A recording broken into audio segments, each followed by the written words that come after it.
Cube. Q-U-B. Du front, des idées, du cran.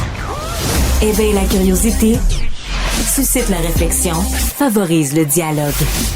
Pour comprendre le monde qui vous entoure. Radio, télé, balado, vidéo. Savoir et comprendre, Cube. Un média pas comme les autres. Bonjour à vous, ici Isabelle Maréchal. J'espère que vous passez une très bonne journée. Merci d'être à l'écoute de cet épisode et de nous suivre sur Cube Radio et Cube Télé. Je voulais vous parler de la décriminalisation des drogues. Vous savez que c'est un courant de plus en plus fort un peu partout sur la planète. On s'interroge sur le bénéfice de criminaliser la consommation de drogue, la possession de drogue. Depuis 20 ans d'ailleurs au Portugal, on a vraiment décidé d'agir pour décriminaliser.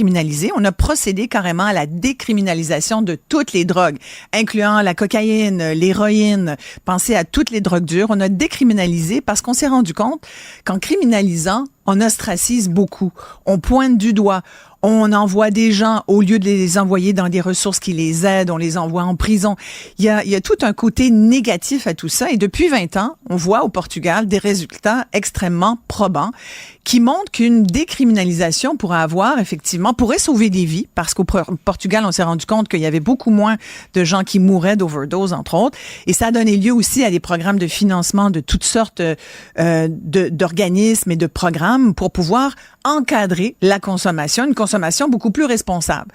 Au Canada, on regarde ça aussi. On a regardé ça même au Québec. Il y a même une délégation québécoise qui est allée il y a quelques années au Portugal voir. On est revenu avec une opinion mitigée de la chose, pas sûre que ça soit une bonne chose pour nous. Et il y a à Vancouver également. L'exemple de Vancouver ressemble un peu à celui du Vermont. Il y a aujourd'hui dans les pages du Devoir un article fort intéressant de Fabien Desglises qui est allé à Portland, en Oregon, et qui s'est rendu compte que là-bas, on avait décriminalisé les drogues. Et là, on fait du rétropédalage.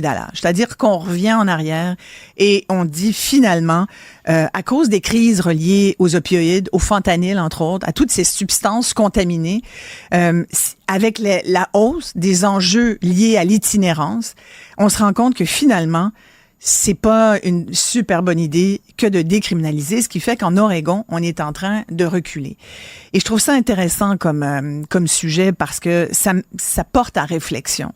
Et sincèrement, souvent les idées sont beaucoup plus nettes, là. On est pour ou contre une chose. Dans ce cas-ci, il y a tellement d'enjeux qui sont liés, notamment, je vous parlais d'itinérance, mais il y a la crise du logement qui vient rajouter aussi à la complexité de cet enjeu-là, que c'est pas simple. Les experts ici, j'ai parlé à plusieurs experts dernièrement, parce que je me suis intéressée à la chose dans le cadre d'une série que je vous encourage à écouter. D'ailleurs, ce soir, 19h, sur les ondes de Savoir Média, il va être question de ces idées inspirantes pour le Québec. Puis on se dit, est-ce qu'on devrait décriminaliser nous aussi?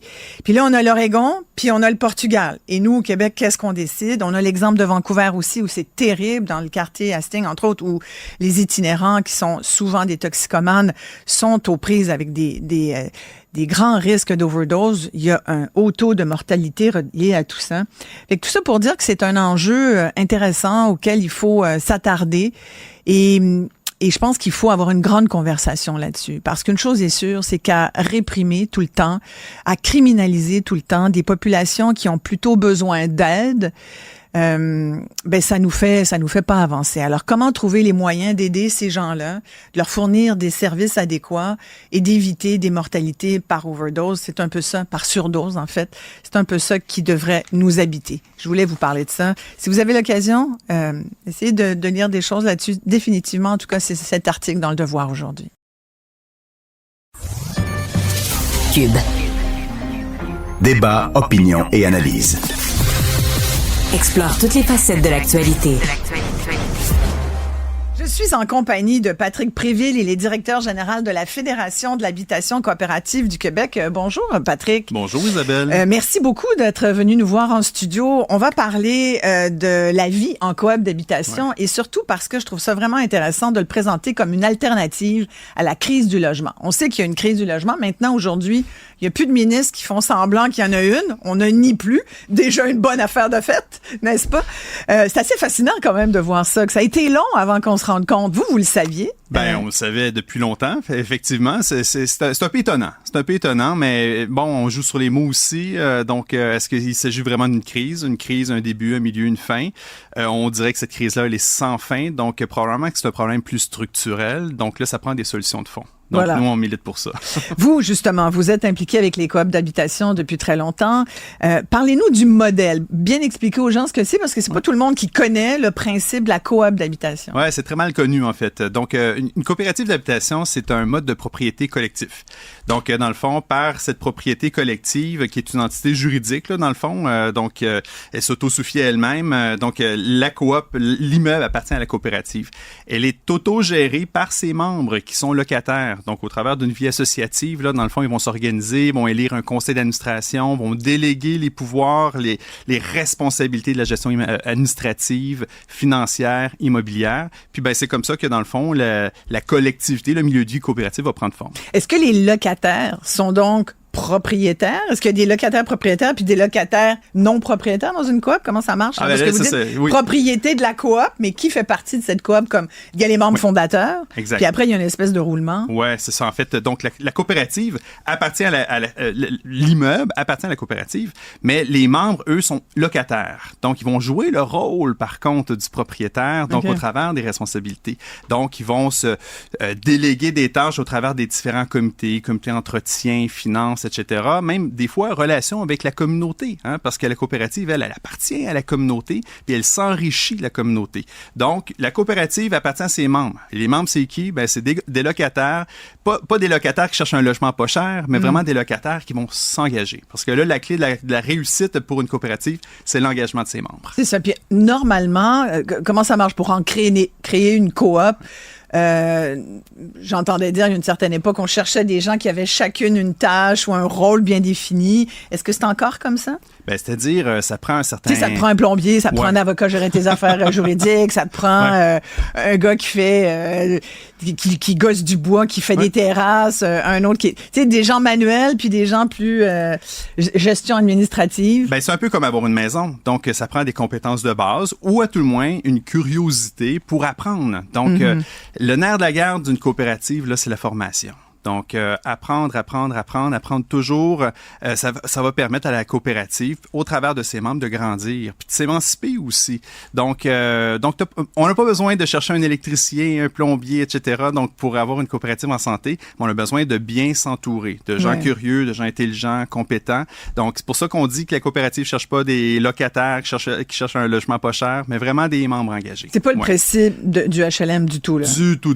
C'est vraiment autre chose. Exact. Ça donne beaucoup de pouvoir, d'ailleurs, aux locataires. C'est comme une façon de se réapproprier un pouvoir qui, en ce moment, semble échapper, d'ailleurs, aux mains des locataires. Vous parliez de logement abordable. Pourquoi la coop d'habitation est une alternative à la crise actuelle? Nous, on le voit comme un projet de société. Vous savez, quand on a créé les premières coopératives d'habitation au tournant des années 1941, donc sous l'initiative de l'Église catholique, c'était justement pour donner un peu comme un souffle aux travailleurs, puis dire, voilà, un outil d'accès à la propriété. Alors, ce qu'ils faisaient, c'est qu'ils organisaient des coopératives au travers de différentes corvées et construisaient des maisons collectivement, de façon bénévole. Et là, c'est intéressant parce qu'il y a 10 000 maisons au travers des 30 années que duré cette programmation-là, asbestos. Donc, 10 000 maisons qui ont été créées au travers de 200 coopératives. Donc, nous, on pense que les coopératives, aujourd'hui, peuvent jouer le même rôle d'émancipation de la collectivité en donnant un toit vraiment pas cher, parce que la coopérative, elle, ne se vendra jamais. Non, c'est ça. C'est prévu dans la loi sur les coopératives. Donc, comme elle se vendra jamais, donc elle va toujours être elle va toujours avoir un prix plus compétitif que le marché privé. En même temps, il faut l'entretenir, il faut en prendre soin, elle est quand même aujourd'hui confrontée aux augmentations d'à peu près tout. Il y a une inflation aussi qui touche les coops. Est-ce que c'est un peu la même chose, les mêmes problèmes que dans les condos où les gens se disent, fonds de prévoyance, oui, mais ça me tente pas de mettre tant d'argent que ça. Est-ce que il y a des enjeux aussi comme ça que vous vivez? C'est sûr que les coopératives, là, pour être en santé, là, doivent veiller à ce que, dans le fond, le revenu tiré des loyers soit suffisant pour faire face aux défis de demain. Puis là, effectivement, il faut remplir les réserves. Donc, on appelle ça, pas des fonds de prévoyance. Du côté des coops, c'est des réserves. Réserves hypothécaires, réserves immobilières, réserves mobilières. Donc, on est vraiment dans cet esprit-là pour entretenir la coop, s'assurer qu'elle va résister à l'épreuve du temps. Il y en a combien de coops d'habitation au Québec? Au Québec, il y a autour de 1300 coops pour 30 000 logements.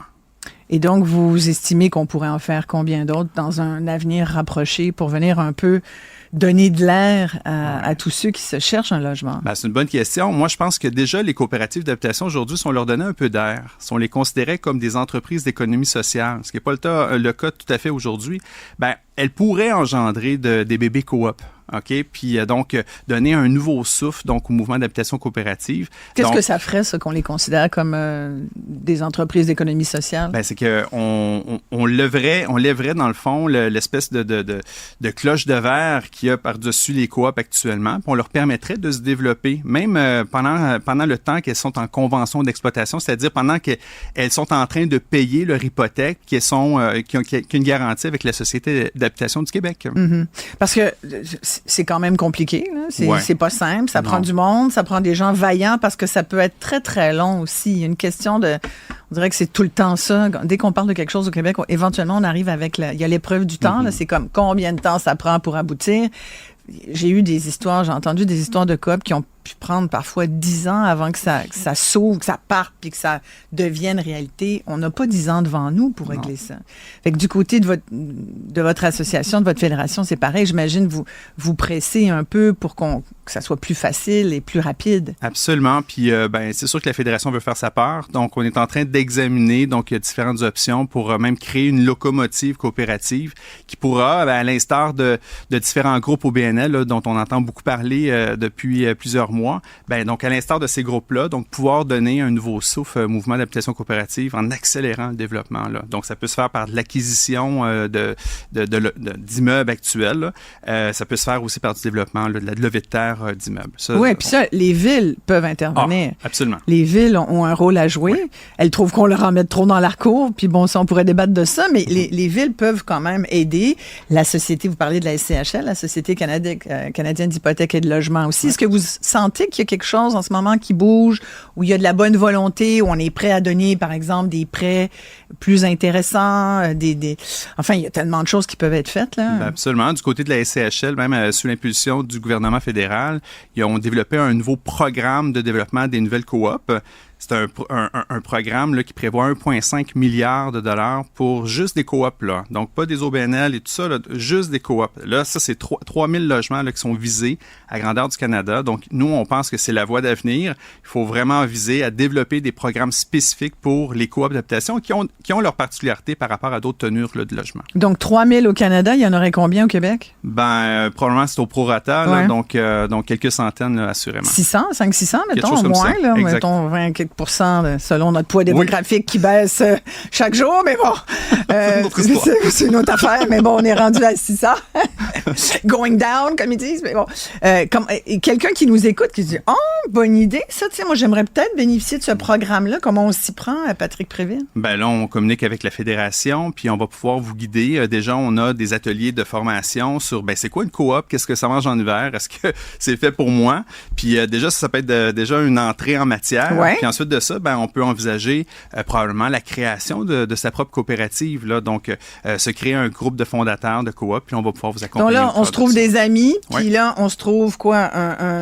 Il faut qu'on trouve un bloc ou est-ce qu'il y a des spécificités? Là, c'est sûr que les étapes sont les mêmes que pour n'importe quel développeur. Il faut se trouver donc un terrain. On peut faire construire, là, c'est ça? Oui, on n'est pas obligé d'acheter du bâti, on peut faire construire. Exactement. Est-ce que c'est mieux?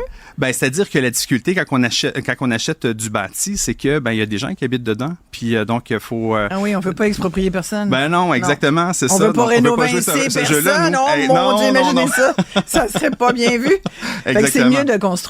Oui, c'est ça. C'est-à-dire que pour la formule coopérative, donc il faut à tout le moins que les gens qui vivent là où, disons, s'il y avait une acquisition, qui partagent les valeurs coopératives. Donc c'est ça, parce qu'on n'a pas parlé des valeurs, mais c'est beaucoup. Vous l'avez dit d'entrée de jeu, c'est pas des gens qui se cherchent un loyer pas cher, c'est vraiment une vie en communauté, c'est un modèle participatif qui est d'ailleurs plus éclaté, parce qu'on parle des coops d'habitation, mais il y a des coops de travailleurs, il y a des coops alimentaires maintenant où les gens se regroupent et réussissent à avoir finalement un meilleur rapport qualité-prix parce que le fait d'être ensemble, ça vaut quelque chose. Là. C'est une force vive. Là. Non, Pourquoi on pousse pas plus ça, Patrick? Ben, c'est une bonne question. En fait, c'est comme un mouvement économique un peu parallèle, là. Mais pourtant, les coopératives au Québec, il y en a à peu près 3000 des coops là, de tout genre, là, de financières, mutuelles, donc agricoles, etc. Agricoles, vous avez raison, donc, et d'habitation, qui forment à peu près la moitié des coops du Québec. C'est un peu une formule méconnue. C'est parce qu'on pense que c'est grano, puis ça date des années, vous disiez 41, mais bon, on a l'impression que c'est dans les années 60. C'est sûr que je pense qu'il y a des préjugés. C'est des profs de cégep, surtout qui habitent là. Ouais, bon. Bon, ça a changé. Ça a beaucoup changé. Oui, exactement. Puis le mouvement coop est riche, là, de ses membres. Il y a plus de 8 millions de membres, donc qui sont des entreprises, des individus, donc au Québec. Donc des fois même on est membre d'une coop puis on le sait même pas. Donc votre enjeu principal pour vous pour les prochains mois, ça serait quoi? Ben, notre enjeu, c'est vraiment d'une reconnaissance là, donc de notre modèle d'habitation comme un levier efficace pour faire face à la crise du logement. On a besoin absolument du soutien de l'État. Avez-vous des discussions avec la ministre de l'Habitation? Absolument. Elle est ouverte, il y a de l'ouverture. Oui, exactement. Donc, on a une ministre qui est beaucoup tournée vers l'innovation, des initiatives, donc qui sortent un peu de la boîte, puis on a envie de lui proposer des solutions comme celle-là. Merci beaucoup d'être venu nous en parler. Il y a un événement en terminant peut-être le 29-30 mai. Ça va être au Palais des Congrès de Montréal, auquel justement votre Fédération de l'habitation coopérative participe. Puis c'est sur les perspectives internationales sur le logement social et communautaire dont les coops font partie. Vraiment intéressant. Qu'est-ce que vous attendez de ce genre d'événement? Une grande réflexion collective sur le financement. On observe un peu différents modèles qui sortent vraiment de notre zone de confort là, ailleurs dans le monde. On est plus avancé ailleurs. Beaucoup plus. Beaucoup plus. On est allé donc l'automne dernier à Copenhague, à Paris. On est allé voir aussi à Vienne. Donc des groupes, les têtes de réseau là, du logement communautaire au Québec. Puis ce qu'on a vu là, c'est vraiment particulier. Puis on les reçoit au Québec pour faire entendre cette bonne nouvelle-là. Donc, il y a d'autres avenues possibles que simplement les subventions. Donc, il faut être innovant, il faut être créatif, puis on compte l'être tout le monde ensemble. C'est un effort collectif. Merci beaucoup, Patrick Préville, directeur général de la Fédération de l'habitation coopérative du Québec. La fin du monde approche. Mario Dumont. Mais au-delà de ça, Mario, c'est le retour du Schtroumpf grognon, là. Marie Montpetit. Il était pas de bonne humeur, puis ça allait pas comme il voulait. La rencontre. Montpetit, Dumont. Allô, Marie. Salut, Isabelle. Tu vas me parler du salaire des cadres, des fonctionnaires les plus haut placés qui fait beaucoup jaser encore. Et toi, tu dis, bon, est-ce que c'est assez transparent? C'est vrai qu'on n'était pas au courant de leur salaire. Il y en a qui ont fait beaucoup sourciller. Il y en a d'autres, tu te dis, bon, un cadre qui fait 160, 180, 200 000, qui gère tout un réseau, qui est une direction de CIUS, par exemple, parce qu'on parle de cadre en santé, entre autres. Ça peut être compréhensible, finalement. Moi, je te laisse aller là-dessus, parce que moi, ce qui m'a fait plus tiquer, c'est le fait qu'il y a de plus en plus de fonctionnaires, mais peut-être qu'on en parlera après. Je te laisse aller sur les salaires. On parle de tout ça, Isabelle. Tu sais, premièrement, c'est sûr que ce qui est intéressant dans tout ce dossier-là, c'est la transparence. Tu sais, la transparence, c'est super important. C'est tous des chiffres qui sont disponibles à la base. Hein. Ce qu'on a appris, là, les salaires de chacun. Mais l'affaire, c'est qu'il faut que tu ailles fouiller. Tu sais, c'est un travail. Là, c'est ce qu'on dit, là. C'est vraiment le bureau d'enquête qui a fait un vrai travail d'enquête, d'aller chercher le chiffre sur le site du ministère de puis telle affaire, puis tel machin. Puis, je trouve, honnêtement, puis je sais que, tu sais, on voyait que IQ, entre autres, voulait pas... Investissement Québec. Salaires, tu sais. Puis, moi, à partir du moment où c'est de l'argent public, là, c'est nos deniers, c'est l'argent des contribuables. Tu peux pas dire non. Tu peux pas refuser. Il y a rien qui peut justifier que ce soit pas publié. Tu sais, après ça, tu le mentionnes bien que, tu sais, je regardais ça, c'est tout le temps difficile de faire un jugement sur ces chiffres-là en ce sens que, bon, il y a beaucoup de cadres là-dedans qui sont ce qu'on appelle des directeurs de services professionnels. C'est des médecins. qui administre, si tu veux, qui accepte de faire moins d'activités cliniques pour gérer un hôpital, si tu veux. Bon, mais il y a quelque part où, si tu veux qu'il le fasse, il faut que le salaire soit compétitif. Tu sais, si tu lui dis, tu vas perdre 20% de ta rémunération versus si tu étais médecin, je trouve que ça, c'est des choses qui se justifient, tu sais. Mais ce qui manque, je trouve, c'est il y a deux éléments, moi, qui m'ont accroché. C'est la disparité qu'il y a d'une région à l'autre. Des fois, des gens vont faire exactement le même poste, mais entre la Mauricie puis l'Abitibi, t'es pas du tout... Ou le Saguenay-Lac-Saint-Jean, ouais. Ou le Saguenay-Lac-Saint-Jean, t'es pas du tout dans les mêmes salaires. Donc, c'est quoi qui justifie ces différences-là? Et c'est ça qu'on n'a pas comme information. On n'a pas les politiques de rémunération.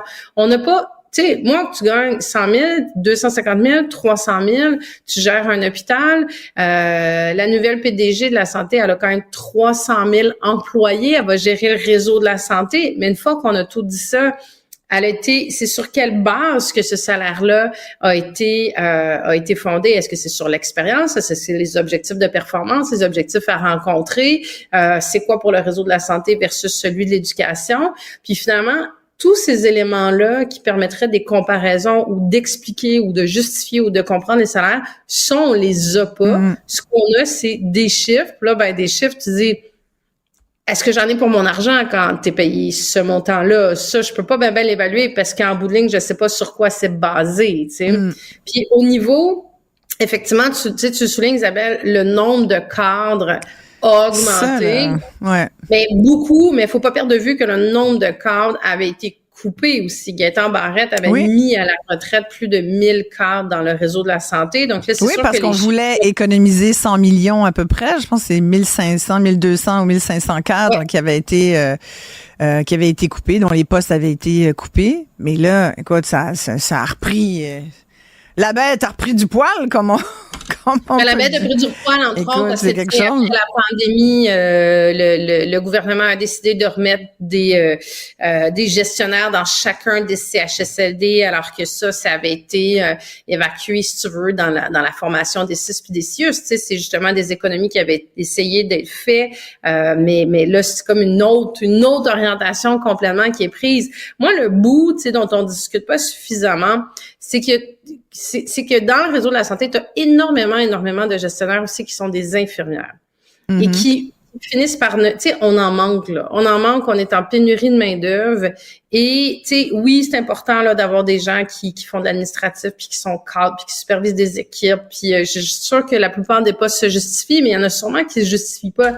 Mais c'est que c'est des gens qui ne font pas de clinique, qui ne voient pas de patient. C'est des gens, ils ne touchent pas un patient. Ils ne gèrent pas un patient. Ils gèrent du papier puis de la paperasse. Puis moi, quand je vois ça, je me dis, c'est un signe, c'est un symptôme, puisqu'on parle de santé, qui montre que le système est devenu trop gros. C'est une trop grosse machine qui gobe du monde qui a besoin, là, qu'il y ait des gens là, pour gérer tous ces papiers, tous ces dossiers. Puis on sait que les dossiers numérisés, ça marche pas, puis qu'on n'a pas encore toute l'informatique pour soutenir ça de façon productive et technologique. Fait que là, c'est du monde. On fonctionne encore avec des maudits fax. Puis c'est du monde qui coûte cher, puis des salaires. Et comme tu le dis, c'est pas des gens qui sont en direct soin aux patients. Fait que moi, ça me fait rire. Ça fait des années qu'on on met le patient au centre du système. Voyons donc. Non, le patient, je sais pas où est-ce qu'il est, le patient, sincèrement. Oui, il est peut-être au centre, c'est juste qu'il y a de plus en plus de monde autour, tu sais. Ouais. Puis c'est des gens qui s'occupent pas directement du patient. Tu sais, on parlait de la semaine dernière des requêtes que les médecins de famille doivent faire pour des assureurs, mais finalement, eux non plus, eux sont pas en train de traiter un patient pendant qu'ils font ça. Puis la personne qui traite la requête, elle est pas plus en train de gérer un patient non plus. Donc, tu sais, à un moment donné, c'est comme le hamster qui tourne dans sa roue, là. C'est 30%, je pense, de mémoire. Tu sais, l'année dernière, il y avait eu des chiffres qui étaient sortis. Les médecins s'étaient plaints en disant, je me suis 20-25% généralement de leur c'est énorme, tu sais. Puis ils disaient, libérez-nous parce que ils veulent traiter. Tu sais, c'est pas la mauvaise foi des médecins, là. Ils veulent, mais ils ont juste pas la possibilité. Mais tu sais, c'est toute une boucle. Pendant qu'eux, ils font ça puis qu'il n'y a pas de patient, il y a quelqu'un qui leur reçoit ce document-là qu'il faut qu'il traite. Donc, il y a mais tu sais, je pense qu'encore là, tu sais, moi, je trouvais ça intéressant de voir le Vox Pop aujourd'hui qu'on faisait du côté de SCN où la réaction des gens était pas tant scandalisé, même si c'est des salaires qui sont astronomiques par rapport aux salaires moyens. Les gens disaient quoi? Le commentaire des gens, c'est, ils sont-ils rémunérés pour ce qu'ils font? T'sais? Si ils sont rémunérés pour une charge de travail, une pression, un nombre d'heures, c'est pas nécessairement des jobs faciles non plus dans le réseau de la santé. Être PDG de l'agence de santé, bon, je sais qu'il y a plein de gens qui ont envoyé. Ah! Marie, je l'ai ici. Ah non, on t'entend. Vas-y. On t'entend, oui. Mais je pense que les gens étaient vraiment sur un commentaire de oui, c'est vraiment des gros chiffres, mais la question c'est est-ce qu'on a plus de services? Est-ce que ces gens-là sont rémunérés réellement pour ce qu'ils font? Puis c'est peut-être là qu'il y a un petit questionnement à faire. Puis ce qui est quand même ironique encore là, c'est que c'est un gouvernement. Tu dis ça grossit, mais c'était une des plus grosses promesses de François Legault. C'était de dégraisser l'État, puis c'était qu'il y avait trop des fonctionnaires inutiles, puis finalement tu te dis non seulement c'est pas allé dans cette direction-là, mais ça a grossi encore davantage. Exactement. Puis il y a aussi, après tu regardes, le salaire, on a beaucoup parlé du salaire des députés qui s'était voté une augmentation, le salaire de François Legault par rapport au salaire de la directrice des services professionnels du CIUS du Saguenay-Lac-Saint-Jean qui fait 410 869. Marlène Landry, paraît que c'est docteur Landry, paraît que c'est un médecin. Donc, comme médecin, c'est sûr qu'il fallait lui donner une rémunération en conséquence. Mais là, tu regardes puis tu dis, ça fait quasiment 2 fois plus que le premier ministre du Québec. Moi, il y a ça aussi, tu sais. Des fois, je trouve qu'on est sévère par rapport à ceux pour qui on vote et qui après vont avoir des fonctions que tu as occupées, de ministre et tout. Tu sais, on le disait l'autre jour dans un autre segment, Marie, c'est quand même une job de bras. Tu l'as dit toi-même, ça tire du jus. Fait que c'est surtout c'est un 24/7, Isabelle. Tu sais, donc ça. Moi, j'ai beaucoup, tu sais, dans le cas que tu donnes, je pense, parce qu'il faut toujours comparer des pommes avec des pommes, des poires avec des poires, tu sais. Et on me disait aujourd'hui, ah oui, mais là, les médecins. Dis pas trop des poires, ils vont le prendre personnel. Mais tu sais, cette DSP-là, cette directrice des services professionnels, si tu veux attirer des gens, tu peux pas y promettre une job avec une perte de salaire considérable par rapport à son collègue qui va travailler avec elle dans le même hôpital, tu sais. Donc ça, je peux comprendre. Puis à un moment donné, il faut que tu sois compétitif avec ce qui se fait dans le reste du Canada aussi, parce que, je veux dire, les frontières, c'est pas des murs qui sont érigés. Mais est-ce que des employés de l'État qui sont payés davantage que le premier ministre du Québec, moi, honnêtement, c'est toujours quelque chose, puis tu sais, peu importe le parti politique, c'est quelque chose que je peux pas me rentrer dans la tête. Moi, j'ai jamais compris ça. Il travaille un 24/7, Isabelle, là. C'est une et il reçoit toutes les roches, là. Mais tout le temps.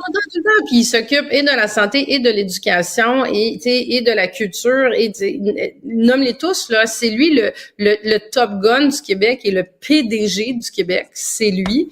Mais il se retrouve à finalement avoir une rémunération qui est souvent 2 fois moins que des PDG d'organisations puis de sociétés d'État du Québec, là.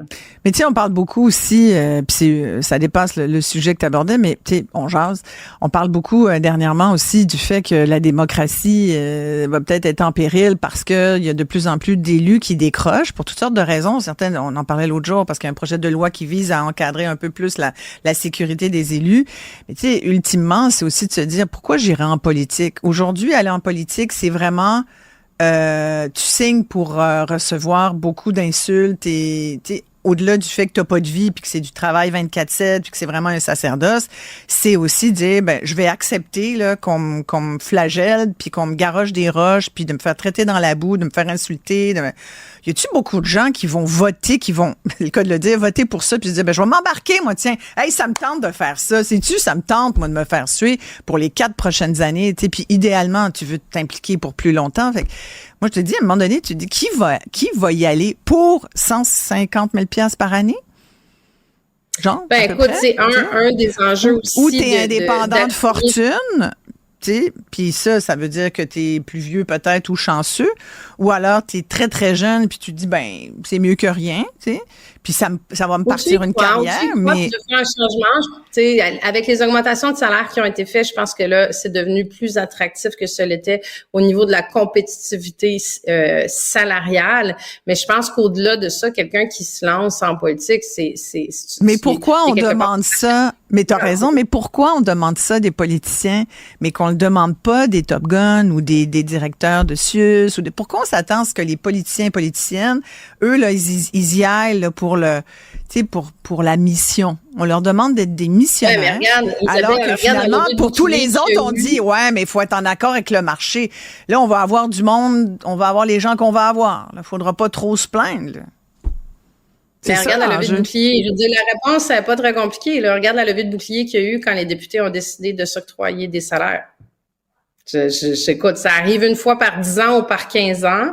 Puis là, c'est parce qu'ils se retrouvent encore dans une situation où ils sont jugés partis. Moi, je continue de plaider sur le fait que c'est ça le problème. Tu ne peux pas le problème, c'est le timing, là, je pense. Une augmentation de salaire avec le problème, c'est le timing.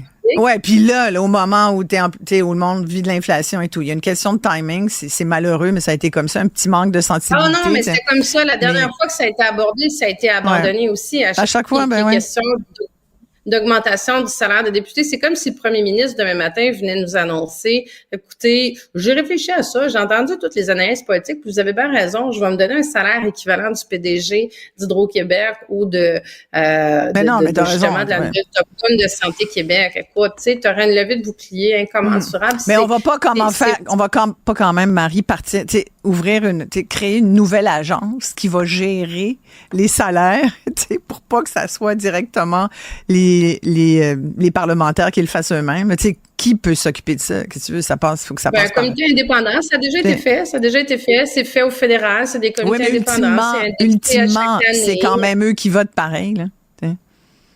Ultimement, il faut bien qu'ils votent. Oui, mais si tu n'as pas défini les paramètres, si tu décides comme là, maintenant, ça va être indexé chaque année. Avant, ça ne l'était pas.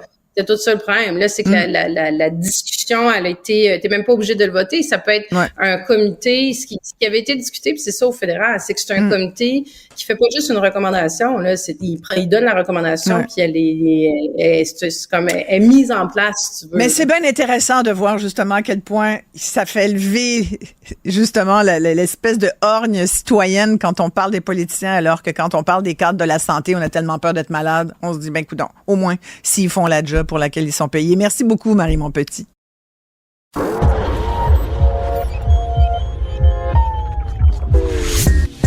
Savoir et comprendre les plus récentes nouvelles qui nous touchent. Tout savoir en 24 minutes.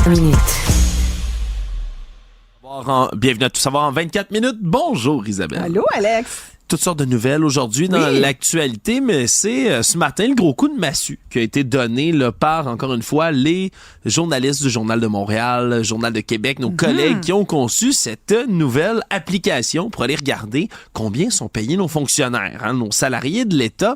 Et la beauté, avec avoir créé un outil, un objet comme celui-là, mais c'est d'être capable, après ça, de faire d'autres recherches plus exhaustives qui mènent à certaines révélations. Tout comme ce matin, le salaire, mais surtout le nombre de cadres dans la santé, Isabelle. Quand on parle d'un mammouth là, pour désigner la santé, c'est un terme là, qui est même pas assez fort, j'ai l'impression. 13 050 cadres dans le réseau de la santé. Sur la même période, là, entre 2019-2020 puis aujourd'hui, 2023-2024, ça a augmenté de 36,5 pendant que les employés, eux, ont augmenté de à peu près 15 Plus du tiers de plus de cadres. De cadres que d'employés, mais c'est surtout l'argent aussi qui est donné à ces cadres-là. On parle d'au-dessus d'1 milliard de dollars au total là, de masse salariale par année qui est donné à ces cadres. Et là, qui font une job quand même, mais après, bon. Oui, ils font tout un travail. Puis là, le concept, c'est pas de décrier les salaires nécessairement, de dire « ils sont payés trop cher », parce que ce matin... D'abord, c'est d'être au courant. Ça, c'est... Oui, c'est d'être au courant. C'est un souci de transparence parce qu'on a, par exemple, en Ontario, la Sunshine List qui te permet de voir combien gagnent les membres de l'État. Même chose dans certaines provinces, mais pas au Québec. On veut pas révéler tout ça, ce qui fait en sorte qu'il y a des collègues, comme nos collègues du journal, qui doivent multiplier des demandes d'accès à l'information sur demande d'accès à l'information. Et souvent, ils se font dire non. Souvent, ils se font dire non ou ils reçoivent un document. Oui, on va te le donner, tiens. Puis à peu près comme il y a le titre, puis tout le reste est caviardé. T'sais. Ce qui fait en sorte que, pour certaines personnes... On rit, mais c'est pas drôle. Là. Non, c'est ça. C'est vraiment difficile de faire son travail, puis surtout d'amener un peu de transparence dans un État à une époque où il y a de plus en plus de méfiance envers l'État, puis il y a des gens, justement, des mouvements complotistes ou autres là, qui se méfient du gouvernement, puis ont toujours l'impression qu'on s'en fait passer des petites vites. Mais justement, ce serait le bon moment, je trouve, de révéler comme ça des listes. Mais non, faut qu'il y ait de nos collègues qui fassent ce travail-là et on les remercie pour tout ça.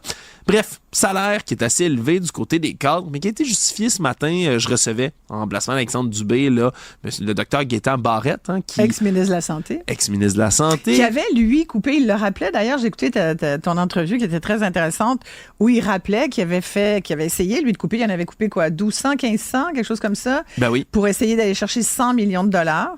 Bon, on se souvient quand même que c'est quand même lui qui a créé les espèces de gros systèmes de CIUS puis de tout ce que tu veux. Fait que bon. Oui, qu'on aime ou qu'on n'aime pas, ce qui a été fait par le docteur Barrette au niveau de la coupe des cadres, on se comprend que maintenant c'est effacé, puis c'est plus que rempli là, ce trou-là qui avait été créé à l'époque. Donc voilà, puis lui m'expliquait aussi que c'est normal, quelque part, que tu aies des gens qui soient très bien payés comme cadre dans le réseau de la santé. Parce qu'il y en a beaucoup, c'est des médecins. Il y en a beaucoup, c'est des médecins, puis après ça, tu es quelqu'un qui gère des médecins. Parce que c'est normal que le boss des médecins soit payé moins que les médecins qui gèrent. Mais je l'ai entendu dire ça, puis là, sincèrement, je me disais, mais ça, tu sais, est-ce que tous les... Tu sais, je veux dire, en médias, par exemple, c'est différent. Dans d'autres domaines, c'est aussi différent. Le patron fait pas... Tu sais, la personne qui gère fait pas tout le temps. Ça dépend beaucoup de qui est...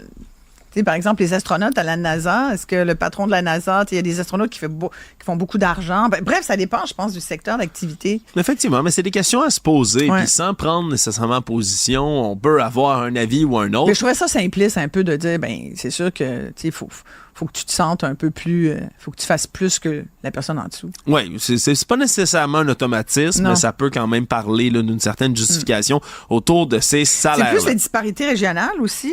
Tu vois que... La directrice des services professionnels du CIUS du Saguenay-Lac-Saint-Jean a fait plus que Lucie O'Patterney, qu'on a bien connue pendant la pandémie, puis qui dirige le centre universitaire du CUSUM, de Santé McGill. C'est quand même un grand hôpital à Montréal. Oui, mais il y a une question aussi de nombre de patients ou de couverture qui est faite. De couverture régionale, j'imagine aussi, puis d'éloignement, puis de primes. Voilà, donc c'est complexe, mais je rappelle, mais ce qu'on voit, c'est qu'ils font plus d'argent que le premier ministre Legault. Ouais, mais ça revient dans à peu près tout. Nos élus principaux, ben souvent on dit qu'ils sont pas là pour faire de l'argent, puis ça l'illustre. Ça l'illustre vraiment très bien. Comme ça, on se comprend qu'il y a beaucoup de nos politiciens qui feraient encore plus d'argent à ne pas être dans le service public, mais qui décident de venir se prêter au jeu. Donc, quand il y a des gens là, qui se mettent à dire « Ah, les politiciens qui s'en mettent plein les poches », pas tant que ça. Non. Je rappelle, jdem.com/salaire, ce magnifique outil. Vous êtes curieux, vous êtes heureux, vous avez le goût de savoir combien vos fonctionnaires sont payés. Allez voir là-dessus. Savoir et comprendre, tout savoir en 24 minutes. Sinon, toujours dans les dossiers que je couvrais ce matin, mais qui ont un écho dans le reste de la journée, aujourd'hui, c'est la mise en place du nouveau cours qui va remplacer le cours d'éthique et culture religieuse, le très fameux ECR, qui est appelé à être remplacé par le cours culture et citoyenneté québécoise. Le CCQ. Le CCQ, qui doit venir là, dès la rentrée scolaire, donc en septembre prochain, remplacer progressivement ECR. Le problème, c'est que selon les professeurs, on dit que c'est plus de la moitié des profs en ce moment qui n'ont pas suivi le nouveau cours donc de la CCQ, formation en fait. La formation autour de ça. Ils disent à 81% selon les sondages à l'interne qu'ils se sentent pas outillés pour l'enseigner aux enfants du secondaire, aux ados, aux plus jeunes. Et si j'ai bien lu, Alex, même ceux qui l'ont suivi, la formation, disent « Ouf, je suis pas sûr, je suis plus capable de l'enseigner. » Oui, puis il y a vraiment la critique que... C'est pas long là, comme formation. Là. C'est pas une formation qui est très longue, mais c'est surtout, on dénonce beaucoup le fait que le matériel n'est pas disponible, les manuels, ou les modules, il n'y a rien de disponible avant le mois d'août. Pas ça, c'est la rentrée, c'est directement en septembre. Donc, eux ont demandé à nouveau au ministre Drainville, parce que ça avait déjà été fait, ça a été repoussé, reporté d'un an la mise en place du cours. On demandait au ministre Drainville de faire marche arrière à nouveau, de donner plus de temps pour ceux qui veulent l'enseigner, de pouvoir le faire. Mais finalement, aujourd'hui, réponse du ministre Drainville qui dit pas question de repousser cette implantation-là. On va de l'avant. Il a décidé de trancher de ce côté-là en disant qu'il y a des modules de formation qui sont disponibles sur le web, qu'il y a des formations en ligne qui existent, que les profs peuvent retourner voir le matériel, se rafraîchir la mémoire s'ils se sentent pas prêts, poursuivre les formations, tout en reconnaissant que c'est certain qu'enseigner un nouveau cours, ça peut être difficile pour la profession enseignante, qui s'attend pas à ce que ce soit 100% parfait en commençant. Donc, il peut y avoir une période d'adaptation. Ça va-tu être une autre perte de temps, cette affaire-là? C'est-à-dire? Ben écoute, ECR, là. Il y avait des disparités là, selon l'école, selon le prof. Souvent, tu avais un remplaçant. Personne ne voulait donner ce cours-là. Puis il y en avait qui avaient une compréhension de CR, puis puis un autre prof avait une autre compréhension du cours. Il y en avait que c'était comme une espèce de patate chaude. Ça n'a pas été une réussite forcément, là, ce cours-là. Écoute, j'ai tellement fait d'entrevues avec du monde là-dessus qui... Je suis tellement content que tu ouvres la porte à tout ça. Non, mais écoute, moi, sincèrement, ECR, moi, je l'ai lu, le programme, je l'ai décortiqué, je regardais éthique et culture religieuse, alors qu'on a... C'était tout rien. Exact. C'était tout ou rien. Ben, regarde, je suis tellement content qu'on en parle. Voilà. Regarde, on va prendre le temps. Ben oui, j'ai suivi ECR. T'as-tu appris quelque chose? Moi, j'ai vécu là, de près le cours d'ECR, puis j'en ai des critiques extrêmement fortes, parce que c'est un cours. Puis je comprends, dans la scolarisation, c'est le cas pour bien des matières. Mais particulièrement ECR, ça avait le potentiel d'être le meilleur ou le pire cours que tu allais suivre dans ton année. Puis tout dépendait d'une seule chose, le professeur qui l'enseignait. C'était quelqu'un de motivé, parce qu'une année, on a eu un prof motivé qui nous faisait faire des débats sur l'avortement, sur toutes sortes de choses, puis des débats là, où il fallait rester respectueux, on apprenait à débattre, à argumenter, à se documenter de manière factuelle, puis surtout avoir un raisonnement critique. Et un jugement critique, c'est quelque chose qui doit s'enseigner. C'est niaiseux, mais c'est une des choses, selon moi, qui manque le plus dans notre société, c'est d'être capable d'exercer un jugement critique à un moment où, en plus, on va avoir de la désinformation plein la bouche avec l'intelligence artificielle dans pas long. Pour moi, c'est capital de pouvoir faire ça et de former des bons citoyens. Le problème, c'est qu'en secondaire 5, l'année juste après, j'avais une professeure, je ne vais pas la nommer par respect, OK? Mais elle nous faisait faire des bricolages d'animaux. J'avais 16 ans, j'étais pour de vrai, là, j'étais tellement frustré. Elle me faisait faire des bricolages, des stupidités, des absurdités. Pourquoi? Pour vrai, je sais pas. Elle montait son cours tout croche. Puis au moment où on arrivait pour argumenter, pour débattre sur certaines choses, il y avait son point de vue ou rien. Un cours de débat et d'opinion. Et moi, je m'étais frustré contre cette prof-là. J'y avais dit quelque chose d'absolument vrai. Je vais pas tout en relancer ça, là. J'avais dit quelque chose de vrai, comme quoi la Charte canadienne des droits et libertés pouvait invalider, blablabla. Puis elle m'avait dit, non, c'est pas vrai ça, M. Moranville. C'était retourné. J'avais dit, c'est absolument vrai. J'avais sorti mon sel. J'ai dit, j'ai absolument raison. Puis, c'est correct, ça vous plaît pas. Elle m'avait dit, vous avez aucune connaissance générale, M. Moranville, vous irez pas loin dans la vie. Si vous m'écoutez en ce moment, là, checkez bien. Ouais. Pour vrai, là, ça m'enrage comment ce cours-là pouvait être fait sur des choses comme ça. On a sorti quand même, on a déconfessionnalisé nos écoles. Moi, je trouvais que ça prenait, puis selon le prof, tu avais des profs qui étaient religieux, puis il y en a même qui poussaient une certaine religion. Il y avait pas de place pour l'athéisme, pour le côté plus laïque, par exemple. Moi, je trouve que ça manquait beaucoup. Puis, l'éthique, c'est important, l'éthique dans la vie, l'éthique de travail. C'est une valeur fondamentale de l'humain. Puis, c'était vraiment un cours de religion. Dans certaines écoles, c'était un cours de religion. Oui, donc c'est une bonne chose de le changer, mais est-ce qu'on ne va pas trop vite? C'est ça la question. Là, maintenant, c'est culture et citoyenneté québécoise. Il y a quoi là-dedans? Tellement de choses, mais c'est surtout... On va mettre la sexualité là-dedans aussi. Oui, consentement, réseaux sociaux, éducation sexuelle, citoyenneté, laïcité, gestion des émotions. Ça fait beaucoup d'affaires. Moi, je comprends les enseignants qui disent « Hey, moi, le gars, gestion des émotions, sexualité, je suis pas formé pour ça. » Moi, je les comprends, là, sincèrement. Ouais, sans même noter, par exemple... Quand même, tu as des modules là, qui disent du papier, qui dit « OK, là, tu fais une activité avec tes étudiants. » Beaucoup d'étudiants sont anxieux aujourd'hui. Là. Mettons, qu'est-ce que tu fais pour gérer l'anxiété? Mettons qu'il y en a là, qui en parlent. Comment intervenir? Mais c'est pas des sujets prendre à la légère, complètement. Sujet vraiment épineux. On comprend la réticence. En même temps, ni toi ni moi, on est contre le fait de changer ce cours-là. Puis faites un cours de... Ouvre la porte puis dis aux étudiants, allez donc jouer dehors. On va faire l'exercice. On amène la télé sur le chariot. Là, non, pas de télé. Pas de télé, non. Tu fais de l'exercice, tu vas marcher, tu vas courir, tu fais des activités physiques dehors. Bon, OK, c'est toi qui as raison. La voix serait content. Tu vois? Tout savoir en 24 minutes. Il y a une injonction, on le sait, qui a été demandée par l'Université McGill pour enlever le campement pro-palestinien qui est sur son terrain. Et même si c'est une injonction qui n'identifie personne, là, vraiment, c'est une injonction comme grand public, il y a plusieurs groupes qui se sont présentés aujourd'hui en cours, alors qu'il y a eu toute la journée des audiences qui se tenaient pour savoir si oui ou non c'est une injonction qui devrait aller de l'avant. Et il y a plusieurs groupes, là, autant l'Association des Palestiniens et Juifs unis qui étaient sur place, là, qui étaient représentés par le célèbre maître Julius Gray, qui était là aujourd'hui pour expliquer que c'est un campement pacifique, qu'il y a des gens de toutes les confessions qui s'y trouvent, puis que pour l'instant, c'est une manifestation qui entrave ni ne gêne le travail de personne. On est un campement qui est pas permanent, mais qui est là de manière temporaire. Parce que l'université, elle, allègue qu'il y a des risques pour la santé, la sécurité des campeurs qui sont sur place, s'inquiète des manifestations et contre-manifestations qui peuvent y avoir autour. À date, il y en a eu une, mais plus depuis ce temps-là. Mais c'est surtout... Mais c'est vrai que c'est plutôt pacifique quand même. Hein. C'est très pacifique. Tant qu'il n'y a pas d'expression exact. directe, on se comprend d'antisémitisme, de haine et autres. Ouais. Dans le campement, c'est pacifique. C'est des gens qui, je veux dire, revendiquent la paix, là, essentiellement. Mais la demande de McGill est très large. Puis ça aussi, ça a fait grincer les dents d'autres groupes autour parce que eux veulent que le tribunal interdise toute manifestation qui va à l'encontre de ces règlements sur ces terrains. Le problème, c'est que il y a l'Association des professeurs de droit de l'Université McGill qui est en grève en ce moment, puis qui, eux, manifestent sur le terrain de McGill. Donc, ils ont dû se présenter, eux aussi, au tribunal pour faire valoir que de mettre une injonction aussi large, mais ça allait empêcher littéralement la liberté de manifester de ses propres professeurs qui sont... De droit.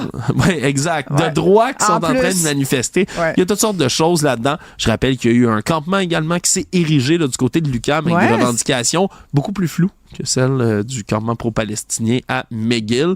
Donc, ça reste à voir toute cette situation-là. Là, pour l'instant, il n'y a pas de débordement comme aux États-Unis ou comme en Europe, heureusement, à Montréal.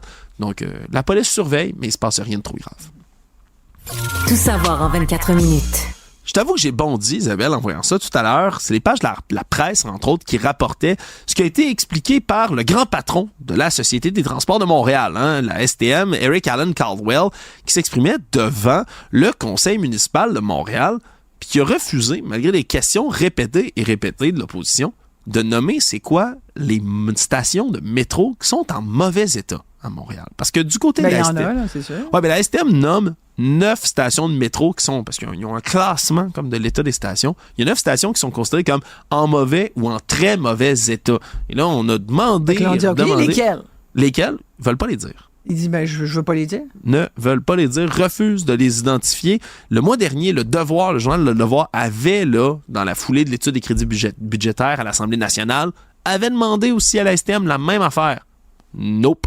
Refuse de dire catégoriquement quelles stations sont en mauvais état. Puis je voulais t'entendre là-dessus, parce que ça a-tu de l'allure quand t'es le patron d'une société de transport payée par tout le monde que tu refuses mais non, ça? C'est le même principe que tous les principes dont on parle. Là. Quand il s'agit d'argent public, une société de transport, c'est le cas, on te pose des questions, tu réponds, surtout quand tu reconnais que tu as déjà 9 stations problématiques. Donc, normalement, la question qui suit, c'est « Ah oui, lesquelles? Peut-on savoir à quel endroit? » Fait que le fait de ne pas répondre, je trouve ça vraiment très étonnant. Ouais, c'est vraiment étrange. J'ai hâte de voir ce qui va suivre. Toi qui prends les transports en commun, as-tu une coupe d'idées des 9? J'en connais une. Celle-là, pas mal connue, celle que j'utilise tous les jours, P9. P9, comme citer que ça a des risques d'effondrement, là, cet endroit-là. C'est presque pas inquiétant. Il y a un coin de rue que ça fait comme 22 ans qu'on est en train de le réparer, qui pourrait s'effondrer. Pense-y, hein? Il y a des travaux sur Pierre de Coubertin et sur P9 depuis la fondation de Montréal par Paul de Chamédé de Maisonneuve. Puis on est en pour vrai, c'est en réparation depuis toujours, P9, on va se le dire. Là. Puis là, ça risque de s'effondrer. En plus, je te le dis, moi, minute où ils vont inaugurer la rue P9, là, minute où ils vont inaugurer, les travaux sont enfin finis, ça va s'effondrer, ça station. Arrête, non. On touche du bois. On touche de la mélanine, du bois. C'est du bois. Tout savoir en 24 minutes. Dans les affaires judiciaires, maintenant, un dossier inquiétant. Alors qu'on parle souvent, Isabelle, là, des risques de récidive, puis des remises en liberté trop hâtives et autres, mais voici un cas qui est inquiétant, mais au possible. Un psychopathe. Il est jugé psychopathe désormais psychologiquement. Robert Ménard, 61 ans, qui purge depuis février 2021 5 ans de pénitencier comme peine. Il a agressé sexuellement une femme dans une salle de lavage à Montréal en 2017. Une inconnue. Surtout, c'est un homme qui traîne un très long dossier judiciaire. Il a agressé sexuellement. Là. En 2000, il a reçu 17 ans de prison parce qu'il a agressé une douzaine de femmes à piscine, ascenseur, stationnement, magasin. Tous les lieux étaient propices pour lui pour essayer d'agresser des femmes. En fait, essayer de réussir. Puis avec violence, étranglement, coups, frappes, tout y est passé. Et là, à ce moment-là, lui, il est sorti, on se comprend, en 2017, un peu avant. 2017, Première affaire qu'il fait, c'est ça. Avait été libéré aux 2 tiers de sa peine en 2012. Puis il faisait même l'objet d'une ordonnance de surveillance. Le jour où son ordonnance de surveillance se termine, il y a des délits d'harcèlement criminel, d'action indécente. Il a fait du voyeurisme, du harcèlement criminel, suivait des femmes jusque dans des commerces, jusque chez elles également. Et là, cet homme-là, lui, c'est 5 ans, là, à partir de 2021 jusqu'en 2026.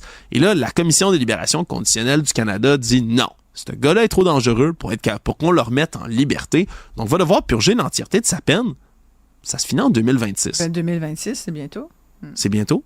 Puis là, on dit, selon toutes les évaluations psychologiques qu'ont fait cet homme-là, son risque de récidive est presque automatique. C'est sûr qu'il va recommencer. Mais il n'y a pas moyen de le garder plus longtemps parce que la peine, c'était 5 ans. La peine, une fois finie. On le garde au maximum. Puis je rappelle que pour la commission, justement, des libérations, pour pouvoir garder quelqu'un jusqu'à la fin de sa peine, il faut prouver que cette personne-là là, a un risque là, imminent de causer la mort ou un dommage grave à quelqu'un. C'est ça que ça prend pour garder quelqu'un en dedans jusqu'à la fin de sa peine. C'est quand même quelque chose d'incroyable, là, puis de savoir que on sait qu'il y a un homme qui est à risque de récidive, mais on va être obligé dangereux, de le relâcher. On le remet dans la nature. Ouais. C'est bientôt, là, dans 2 ans. Complètement fou.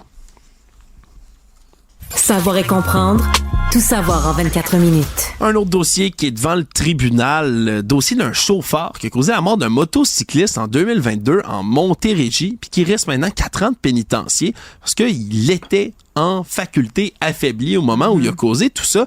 Puis une bien drôle d'altercation, alors que du côté de la défense, on est en train d'argumenter que l'autre personne, la victime dans cette histoire-là, malheureusement, était aussi sous l'influence de la drogue. Là. Tout ça se passe le 2 août 2022. Sorel Tracy, l'homme qui est accusé en ce moment, Jonathan Casavant, 45 ans, qui lui se promenait à bord d'une Ford F-150, croise la victime, M. D'Agostino, Alain D'Agostino, 46 ans, lui qui circule à moto à côté.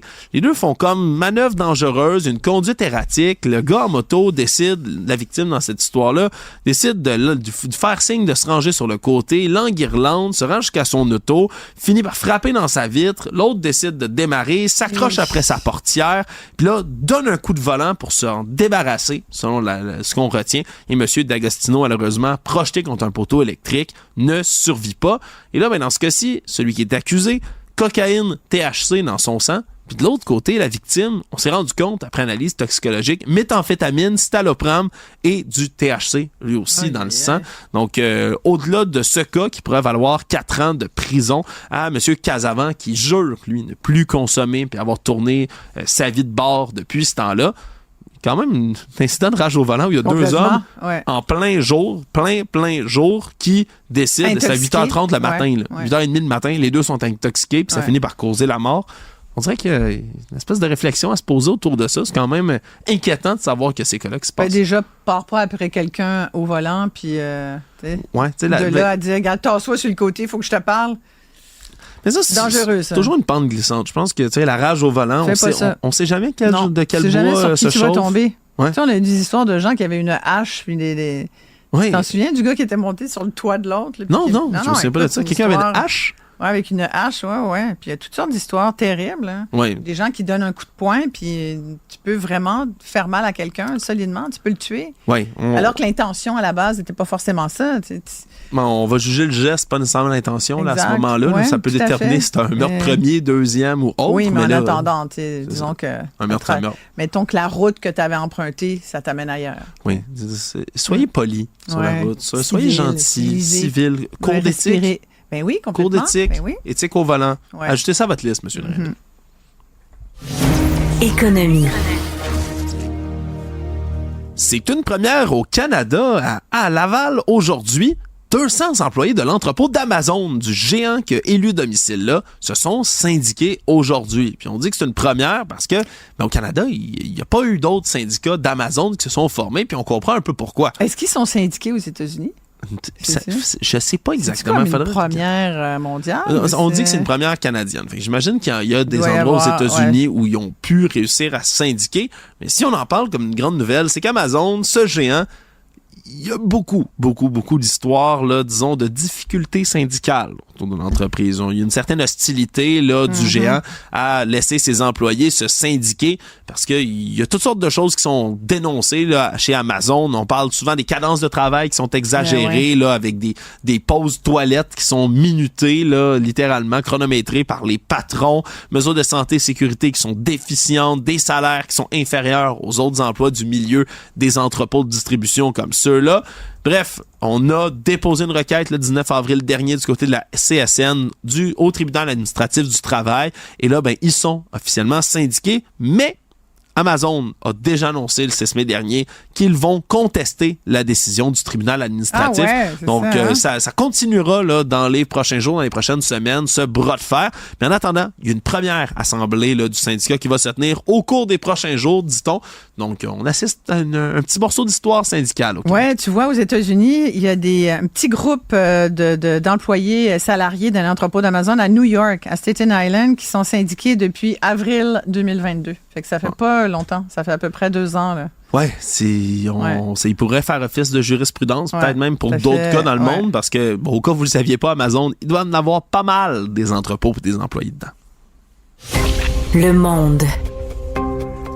Finalement, c'était l'autre témoignage extrêmement attendu du procès de Donald Trump. Hein. Je rappelle en 2 lignes, Stormy Daniels, relation sexuelle alléguée avec cet ex-star du X qu'il aurait camouflé dans ses livres comptables pour étouffer l'affaire à la veille de l'élection de 2016. Hein. 34 chefs d'accusation donc pour falsification autour de ça, mais surtout le crime précis qu'on lui reproche, c'est d'avoir berné, leurré, ni plus ni moins, les électeurs en camouflant comme ça une somme dans le but d'influencer les gens à voter pour lui et ne pas se soucier, dans un sens, de cette relation sexuelle extra-conjugale.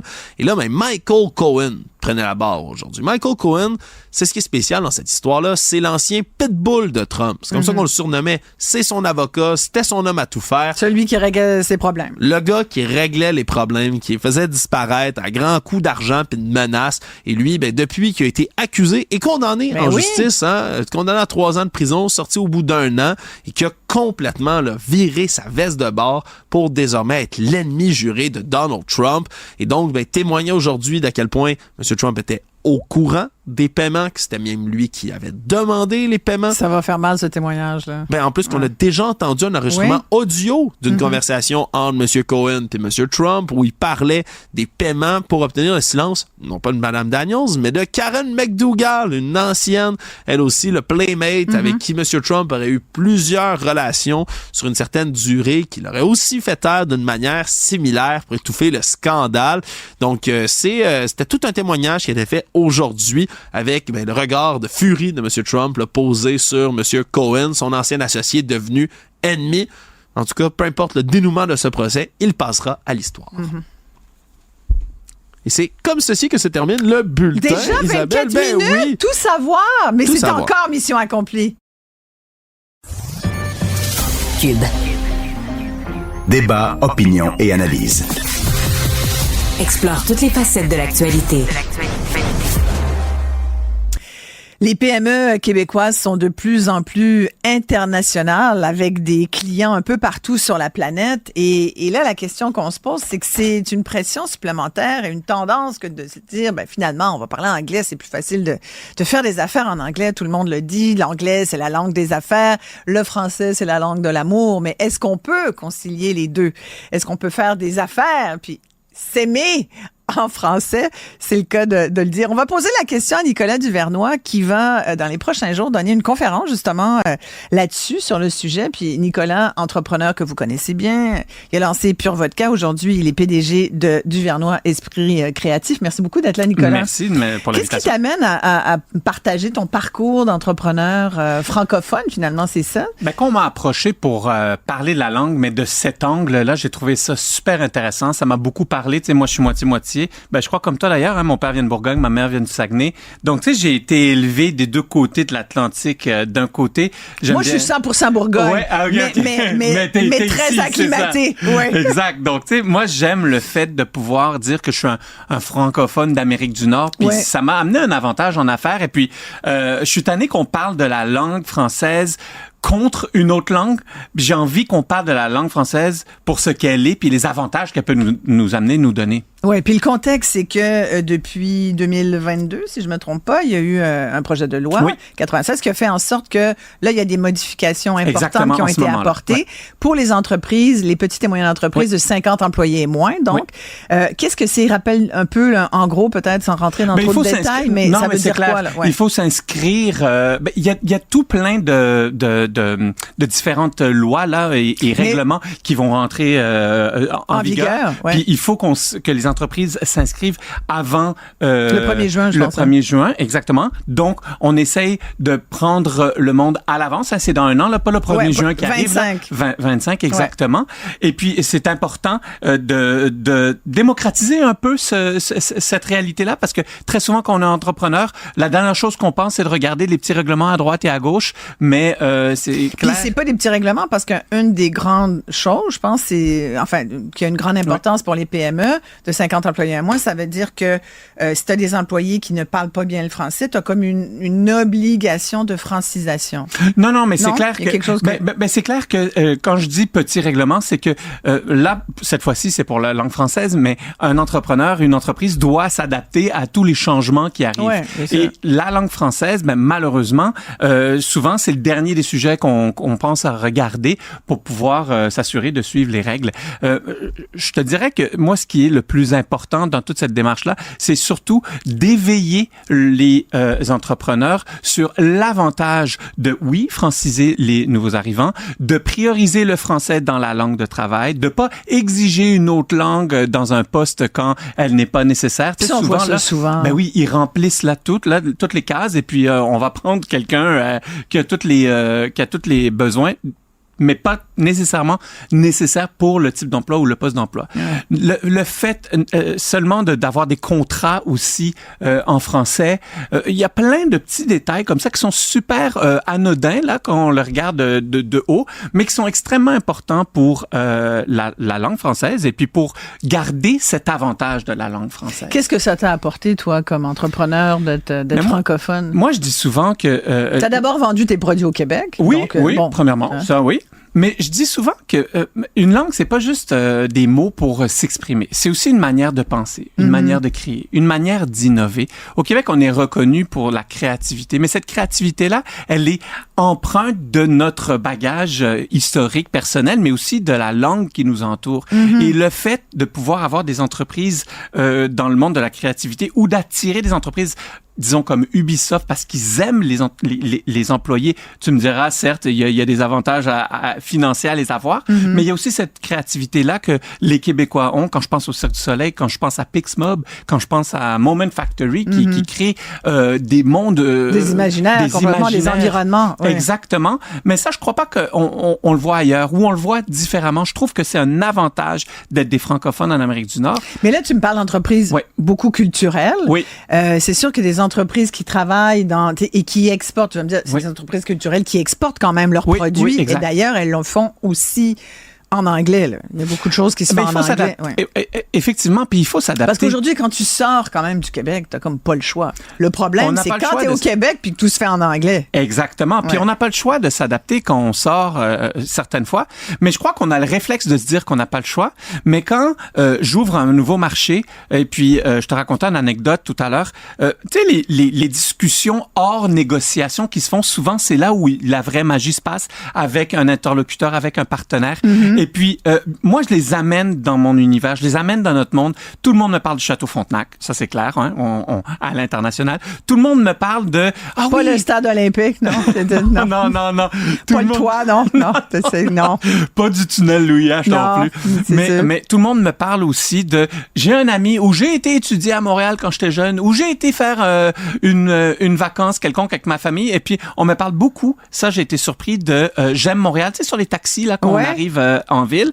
Donc, tous ces bonjour, petits points... c'est marqué bonjour. Oui, exactement. Tous ces petits... Ouais, j'aime, parce que je fais le parallèle avec New York. I love New York. Tu sais, Ici, c'est bonjour. Exactement. Mais tous ces qui est petits magnifique, avantages... d'ailleurs. Ben, moi, je trouve que c'est exceptionnel d'avoir ce slogan-là. Il faudrait le mettre de plus de l'avant.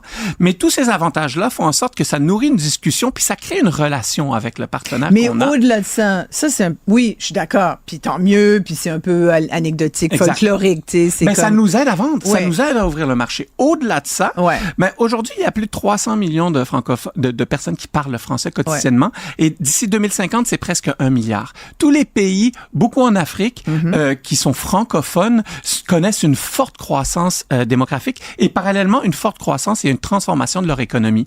Donc ça, c'est sûr que c'est facile de se dire, bon, on va aller aux États-Unis au sud de la frontière pour notre prochain marché, mais les prochains marchés, c'est beaucoup plus dans les pays en développement en ce moment qui vont être, et puis on ne peut pas passer à côté de presque 1 milliard de francophones potentiels. Puis on s'entend que la langue, souvent, c'est un frais pour des marchés. Ouais. Et donc là, quand on va faciliter cette manière de communiquer, mais je trouve que c'est un avantage. Et puis, je pourrais continuer avec d'autres avantages. C'est clair, net et précis qu'aujourd'hui, on ne réalise pas, mais le français, c'est quand même la 3e langue d'affaires du monde. Après l'anglais et le mandarin, tu sais, c'est quand même pas mal.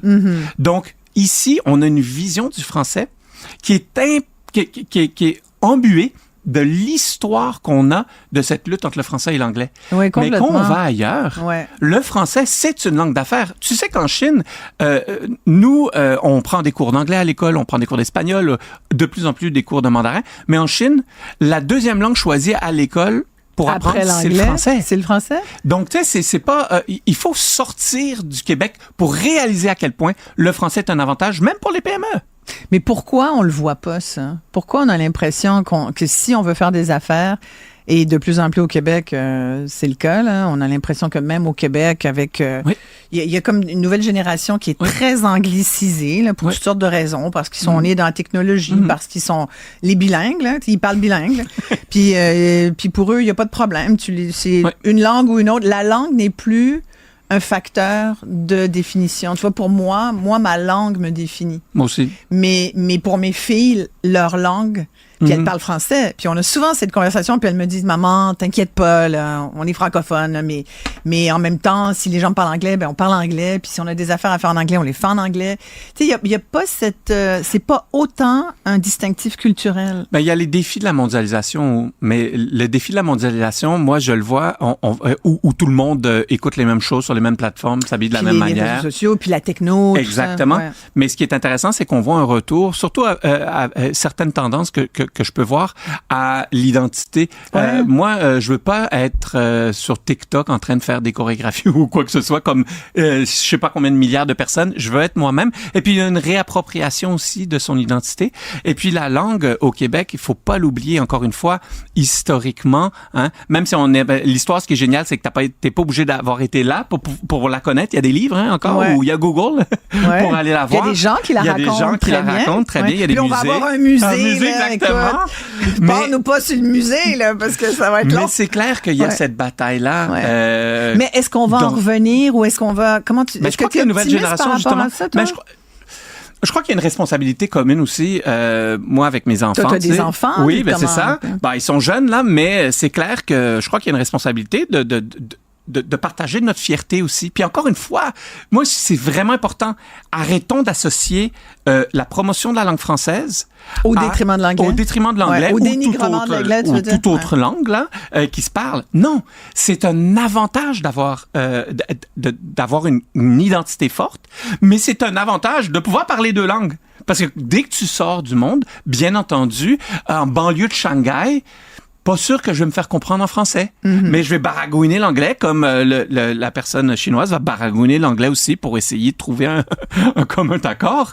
Mais c'est clair que si on devient des anglophones comme le reste des 400 millions de personnes qui nous entourent, ben alors Montréal, changeons le nom pour Minneapolis, pour Détroit, pour Chicago, et ça va être Baltimore, ça va être quoi la différence? En affaires, chaque petit truc qui peut te donner un avantage, tu dois l'exploiter. Ben nous, on a cette différence. C'est que toi, tu dis, notre langue française, c'est un avantage concurrentiel. Absolument. Donc, on devrait le mettre beaucoup plus de l'avant dans les affaires. Mais ça va être difficile pour les entreprises, là. Surtout que là, on parle des petites, moyennes entreprises, là, 50 employés et moins, tout ça. Bon, effectivement, il y a tout ça à vendre à ces entreprises-là. L'idée que le faire en français, mais c'est positif, puis c'est une valeur ajoutée. Ça va pas être compris forcément par tout le monde, ni vu de la même façon. Puis là, quand tu demandes, là, tu vous obligé de franciser, c'est de l'argent. Alors qu'en ce moment, c'est pas toutes les entreprises qui roulent bien, là. Non, mais il faut le rentrer dans dans le réflexe du quotidien. Tu sais, c'est sûr et certain que c'est pas normal dans une société comme la nôtre au Québec qu'il y a des entreprises qui obligent les employés à parler, disons, anglais au travail. Mais non, on se rappelle que les chambres de commerce sont nées. La Chambre de commerce de Montréal, je crois que c'est en 1909 ou 1915 si je me trompe pas, pour donner un espace public, une voix aux entrepreneurs francophones. On va pas reculer quand même. Tu comprends? Ouais. Puis encore une fois, il faut bien connaître notre histoire pour savoir à quel point c'est une manière de se différencier, puis à quel point cette langue-là, elle est résiliente, puis à quel point elle fait rêver à l'international. Faut pas oublier aussi que le français, c'est la langue de la diplomatie. Oui. C'est la langue officielle des Jeux olympiques. C'est une langue qui est extrêmement appréciée à travers la planète. C'est une des langues officielles des Nations Unies. Pourquoi nous, on la repousse du rebord de la main? J'aime tellement ce discours, Nicolas. Soyons fiers de notre langue. Absolument. Ouais, mettons-la de l'avant, plus encore. Merci beaucoup, Nicolas Duvernois. Merci. Président de Duvernois Esprit Créatif. Le problème n'est pas là. Francis Gosselin. Ça sonne comme une arnaque. J'ai-tu une bonne logique, moi, là? Mario Dumont. Dis pas que c'est pour faire plus d'argent. La rencontre. Gosselin. Dumont. Bonjour, comment vas-tu? Salut Isabelle. Bonjour Francis. Maréchal, ça va bien, toi? Ça va très bien. Oh mon Dieu, t'es où? T'es dans ton... Je suis dans mon immense cave à vin avec 8000 bouteilles, comme tu le sais, dans mon bunker nucléaire. Wow! Je suis à Québec et je cherchais un petit coin tranquille. On m'a mis dans le cellier. C'est pas si mal, écoute. Donc là, tu veux me parler de l'investisseur Roaring Kitty de retour, oui, c'est ça? Oui, je sais pas si tu as vu cette série de films, de séries télé là, autour de l'action d'une compagnie américaine qui s'appelle GameStop, en fait, qui est toujours aujourd'hui active dans la distribution de produits de jeux vidéo là, et tout ça. Et en 2021, il y a cet investisseur là, qui est aussi un acteur très important de Reddit, là, la plateforme sociale, qui utilise donc le nom Roaring Kitty et qui commence à poster, en fait, pour dire que GameStop est sous attaque là, de hedge fund et en fait que l'entreprise là, devrait être évaluée à un prix beaucoup plus élevé.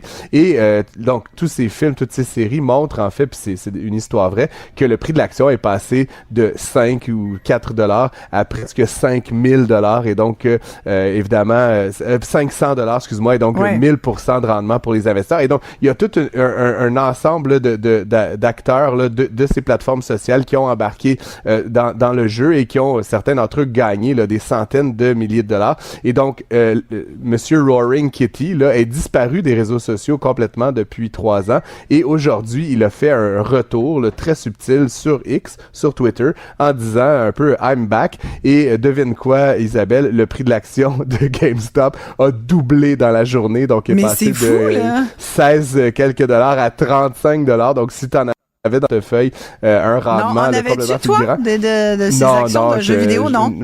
Malheureusement. Donc, mais encore une fois, et il y a toute une autre série là, d'actions qui ont également profité parce que c'est la période qu'on appelle là, dans le jargon financier des meme stocks, meme comme un mème sur Internet.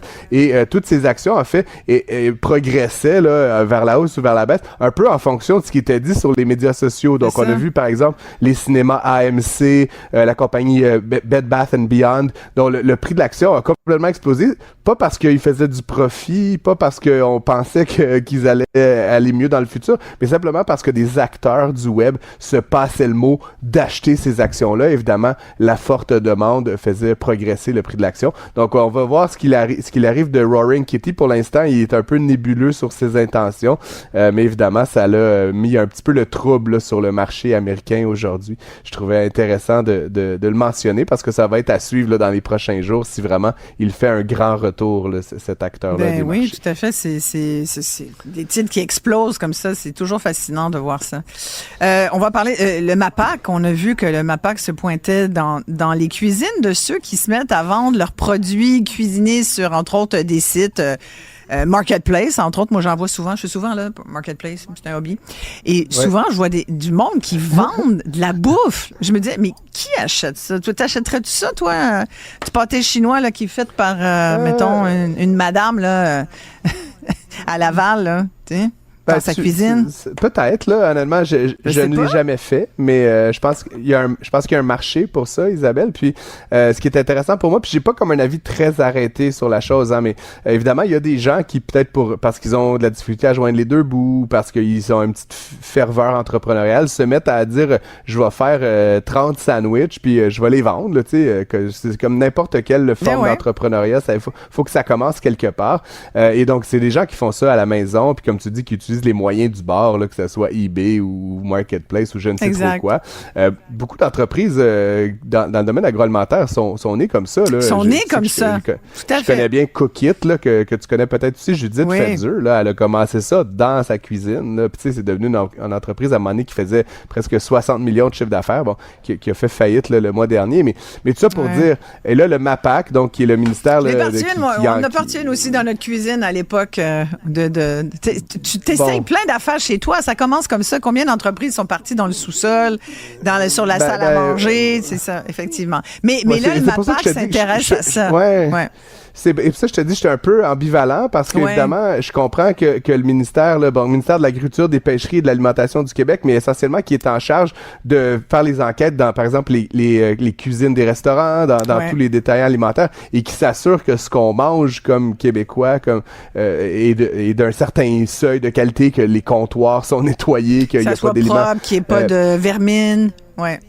Exact, mais je veux dire, dans ma tête, Isabelle, ça a toujours été destiné à des grandes surfaces ou à des commerces qui vendaient, par exemple, des centaines de milliers, voire des millions de dollars d'alimentation. Et là, ce qu'on apprend aujourd'hui, c'est qu'ils vont commencer à rentrer dans les cuisines du monde. Puis je te dirais que là-dessus, je suis un petit peu mitigé parce que si toi et moi, on se part une compagnie de sandwich puis qu'on fait 52 sandwichs demain, on n'a pas nécessairement la capacité en termes de reddition de compte puis d'ouvrir nos portes là, au MAPAC. Et donc, ça va venir un petit peu probablement tuer un certain nombre de très petites entreprises.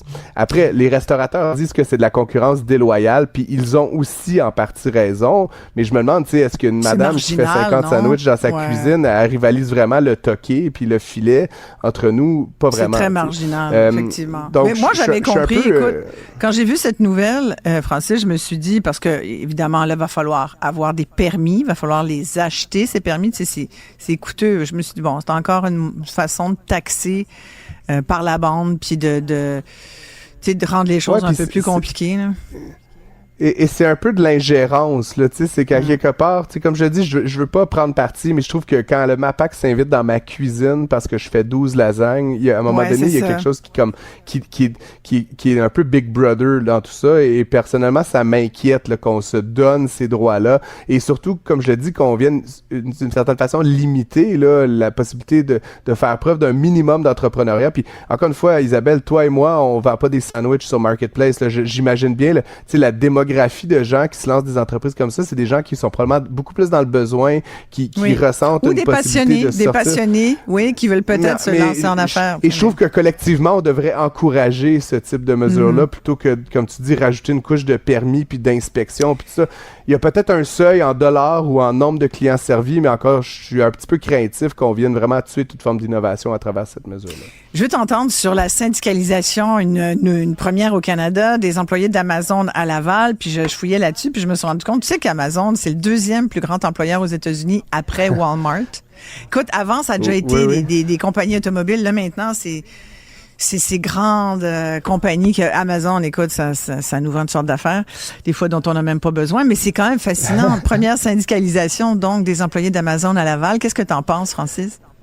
Ben, j'en pense. Écoute, c'est une première, donc ce sont les faits. Puis comme tu le dis, là, c'est un employeur massif. Puis comme oui, Amazon est le deuxième plus gros employeur aux États-Unis, mais dans le monde, tu sais qu'ils embauchent 1,6 million de personnes, Amazon. Hein? Donc c'est quand même, je sais pas si c'est le plus gros, mais en tout cas, c'est vraiment là, parmi les très très très gros employeurs.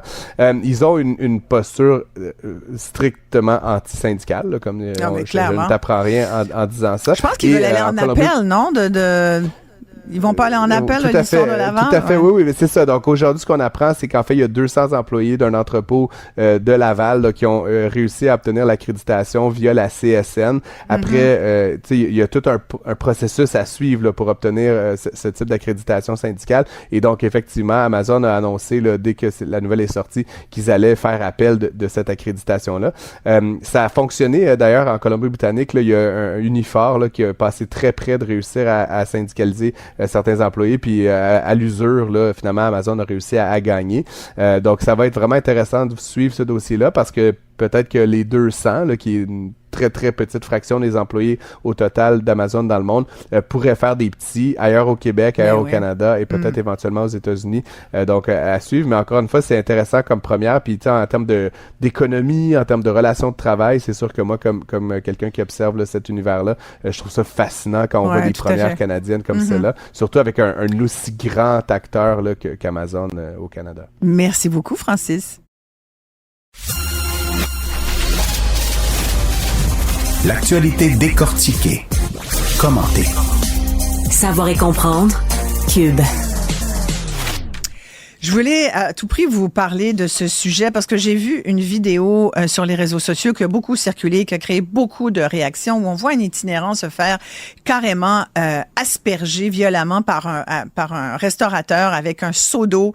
Puis genre, c'est « Ah ouais, déguerpi, t'as pas d'affaire à dormir ici ». On va regarder cette vidéo, si vous voulez bien, parce que vous allez tout comprendre si vous l'avez pas vu. Ça se passait dans le quartier chinois de Montréal. Entre-temps, depuis plutôt sur les réseaux sociaux, beaucoup de gens ont réagi et depuis, le restaurateur se serait excusé parce qu'il a reçu vraiment là, beaucoup de commentaires désobligeants. Il y a même des gens là, qui ont décidé de partir une campagne de boycott de son restaurant. On va présenter cette vidéo quand on va pouvoir la voir, là, dès que vous voulez. C'est en plus les pensées, hein? Non, je pense que c'est dangereux. Lui aussi est dangereux, vraiment. Fais toujours. Bon matin. Il faut se réveiller, mon ami. Il faut se réveiller. On ne peut pas dormir ici. Je trouve ça épouvantable. Traiter quelqu'un comme ça, là, il y aurait eu moyen, puis il a l'air de trouver ça drôle, le restaurateur, il y aurait eu tellement moyen de juste réveiller la personne qui visiblement, effectivement, dormait, mais il y a moyen de le dire autrement plutôt que d'asperger les gens comme ça. Mais je voulais avoir l'avis de deux personnes qui sont au quotidien près des itinérants, qui travaillent pour faire en sorte d'aider les gens de la rue. Je vous les présente tout de suite. En studio avec moi, l'abbé Claude Paradis, qui s'occupe entre autres de Notre-Dame de la Rue. Merci beaucoup, abbé Paradis, d'être avec moi. Un grand plaisir. On a également James Huge qui s'occupe de la Old Brewery Mission, la mission Old Brewery. Merci d'être là, James. Oui, merci, Madame Maréchal. Je vais commencer avec vous, si vous le voulez bien, James. Vous avez vu cette vidéo, vous avez fortement réagi également. Bon, c'est pas tolérable, ce genre d'action. James, quand vous voyez ça, vous devez vous arracher les cheveux. Mais voilà, vous avez utilisé le mot épouvantable. C'est pas juste le fait que justement, on a lancé de l'eau sur le monsieur qui dormait sans faire aucune agressivité ou mais qui l'ont filmé. Hein? Exact. Ils ont trouvé ça assez comique. Hein? Ils ont ri un petit peu avant de faire l'acte de victimiser cette pauvre personne. En tout cas, je trouve ça inhumain et je pense comme tout le monde là, je trouve ça déplorable. Évidemment, je disais qu'après, le restaurateur qui a lancé le seau d'eau s'est excusé parce qu'il a reçu quand même de la part de plusieurs personnes des commentaires désobligeants. Puis il disait, c'est quand même lui qui a mis le vidéo, puis il s'excuse en disant, cette personne-là un historique de violence et donc, mais ça n'excuse pas mon attitude. Qu'est-ce que vous pensez de ces excuses après coup? S'il y a des précédents de violence, on appelle la police. Hein?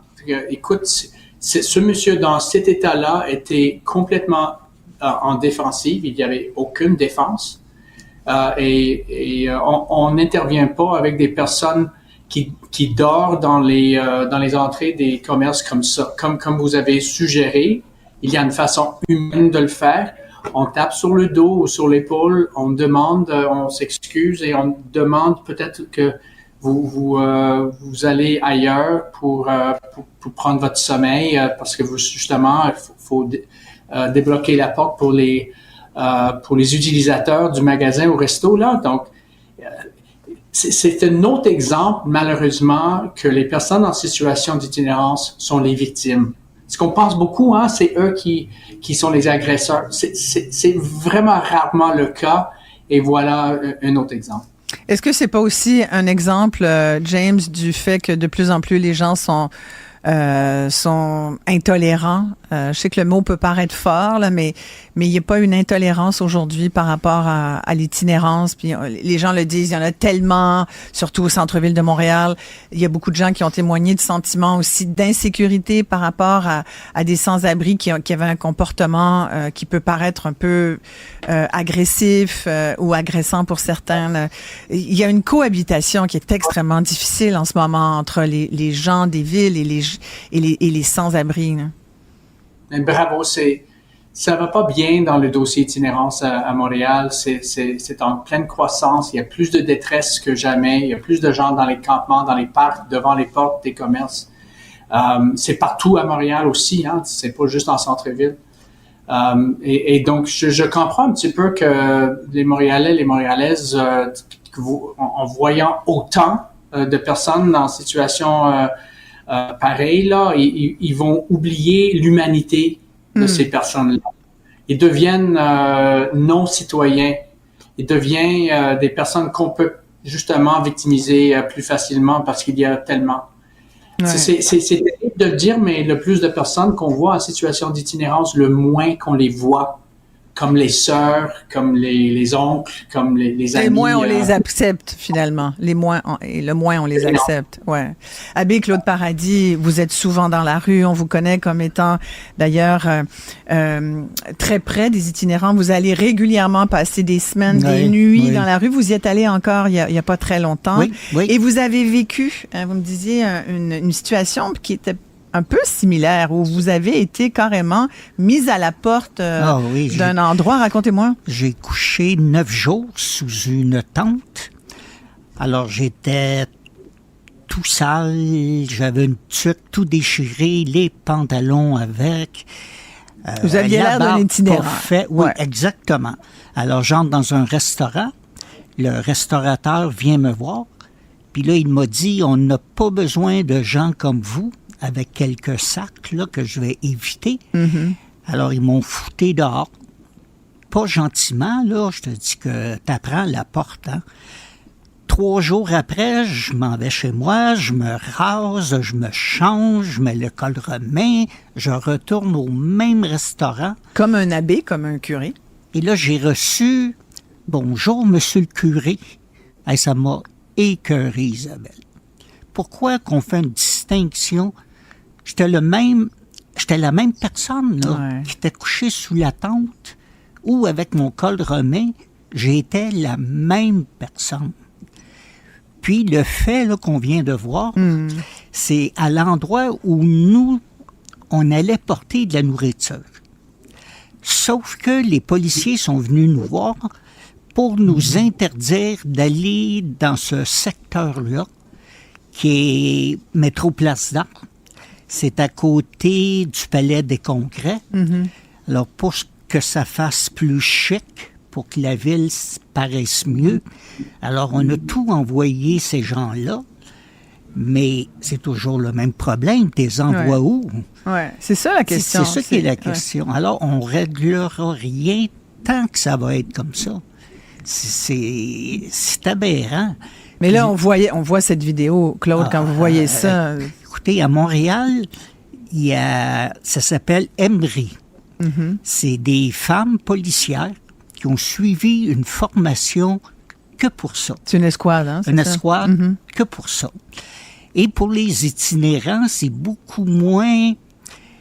Ils deviennent moins anxieux, ils ont moins peur, moins agressifs lorsque c'est une femme policière qui s'approche d'eux que lorsque c'est un policier. Mm-hmm. Alors, pourquoi qu'on ne fait pas des demandes à eux? Il y a...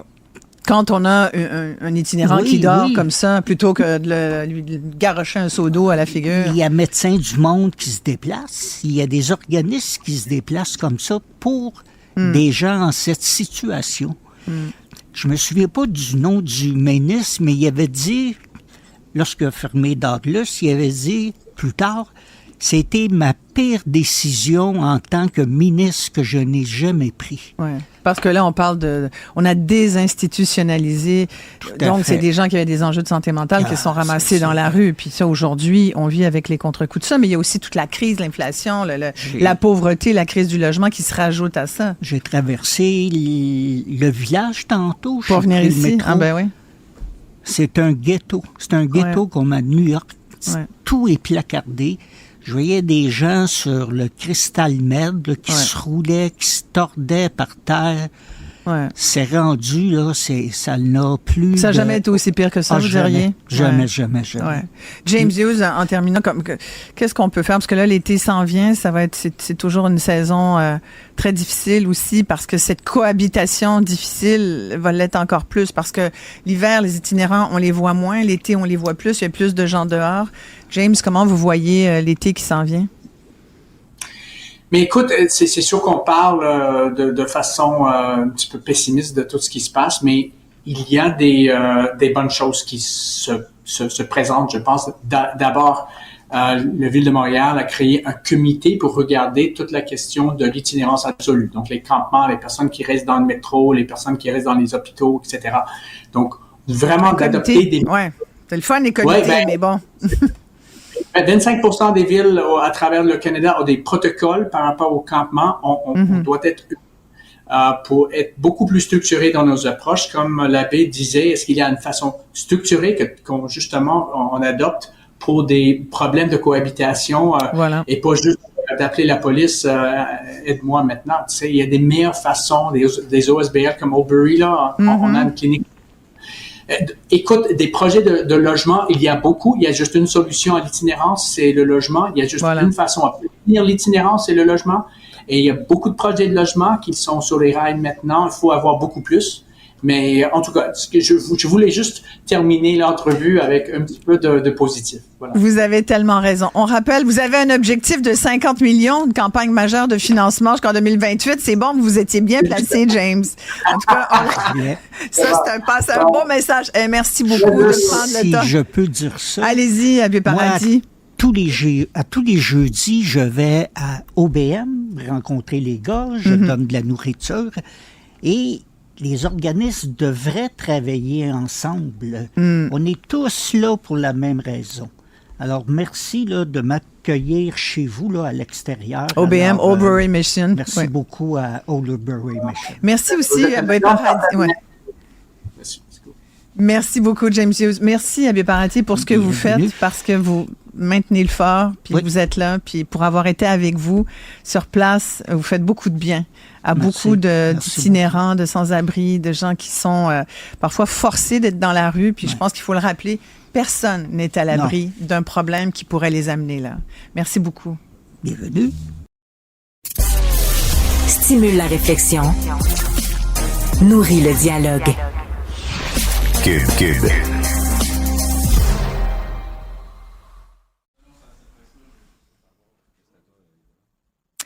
On va tout de suite parler d'une passion en fait qui s'est développée chez les Québécois récemment. On a eu notre passion éclipse totale. Ça vous a beaucoup occupé. Ça nous a permis de nous intéresser plus à fond au ciel et à l'espace.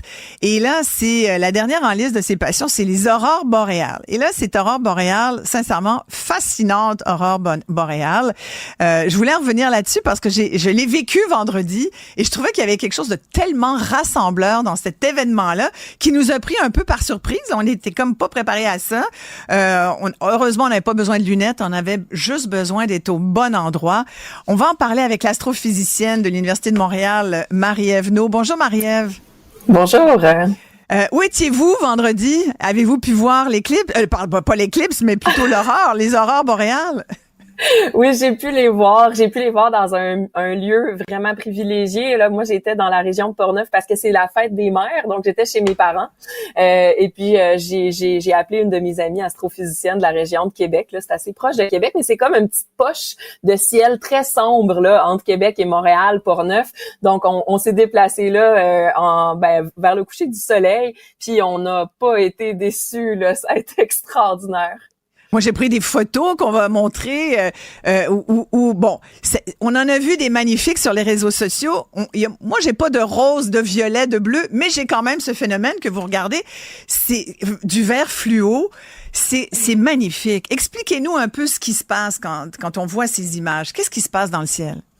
Oui, tout à fait. Donc, ce qui arrive, c'est qu'il y a des particules très chargées qui arrivent du soleil. On appelle ça le vent solaire, en fait. C'est comme une quantité de matière qui est éjectée par le soleil. Et puis, quand ça arrive dans notre atmosphère, ça va rendre les petits atomes de notre atmosphère, comme par exemple l'oxygène, là, très excités. Puis, quand les petits atomes vont devenir moins excités, ils vont émettre de la lumière. Donc, c'est ça qui va donner ce phénomène-là de voile lumineux dans le ciel, de toutes sortes de couleurs, tout dépendant, là, quels sont les atomes qui sont excités, à quelle altitude, à quelle vitesse allaient les particules chargées, etc.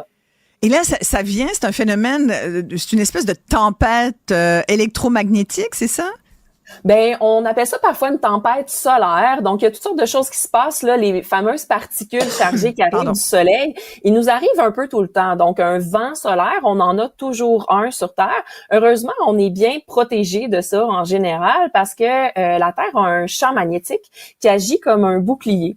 Donc, la plupart du vent solaire là va arriver sur le champ magnétique puis va arrêter là ou va carrément être déplacé justement vers les deux pôles, là où le champ magnétique est un peu moins fort. C'est ça qui fait que des aurores polaires, aurore boréale au nord, aurore australe au sud, c'est très fréquent dans les régions là plus au nord. Là, on parle du Grand Nord canadien par exemple, ou en Islande, ou dans toutes sortes de pays comme ça qui sont vraiment aux hautes latitudes. C'est très fréquent là de voir des aurores comme on a eu la chance de voir.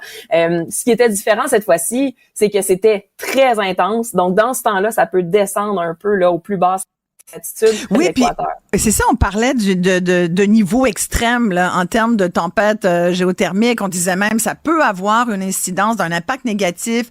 Même, on a parlé d'Hydro-Québec, on a parlé de système de technologie. Finalement, il s'est pas passé quoi que ce soit. Là. Ça a été juste du bonheur. Ça a bien été, oui. Ces fameuses tempêtes géomagnétiques, oui. c'est le nom qu'on donne quand justement il y a beaucoup de ce vent solaire qui atteigne la Terre. Puis là, ça a un impact sur la Terre. Donc c'est géomagnétique à des phénomènes magnétiques. Donc on appelle ça tempête géomagnétique. Celle-là qu'on a eue était très forte. C'est pour ça qu'on était capable de voir toutes ces belles aurores. Mais ça arrive pas si souvent que c'est si fort que ça. C'était légèrement prévisible dans le sens que à tout environ les 11 ans, le soleil est un peu plus actif, donc il va nous envoyer un peu plus de ces forts vents solaires. Mais pour avoir un fort vent solaire très concentré là comme on a eu dans les derniers jours avant l'aurore et que ça soit dirigé vers la Terre, parce que des fois ce flux de ce vent solaire là, il est dirigé vers ailleurs dans l'espace, donc ça fait rien pour nous.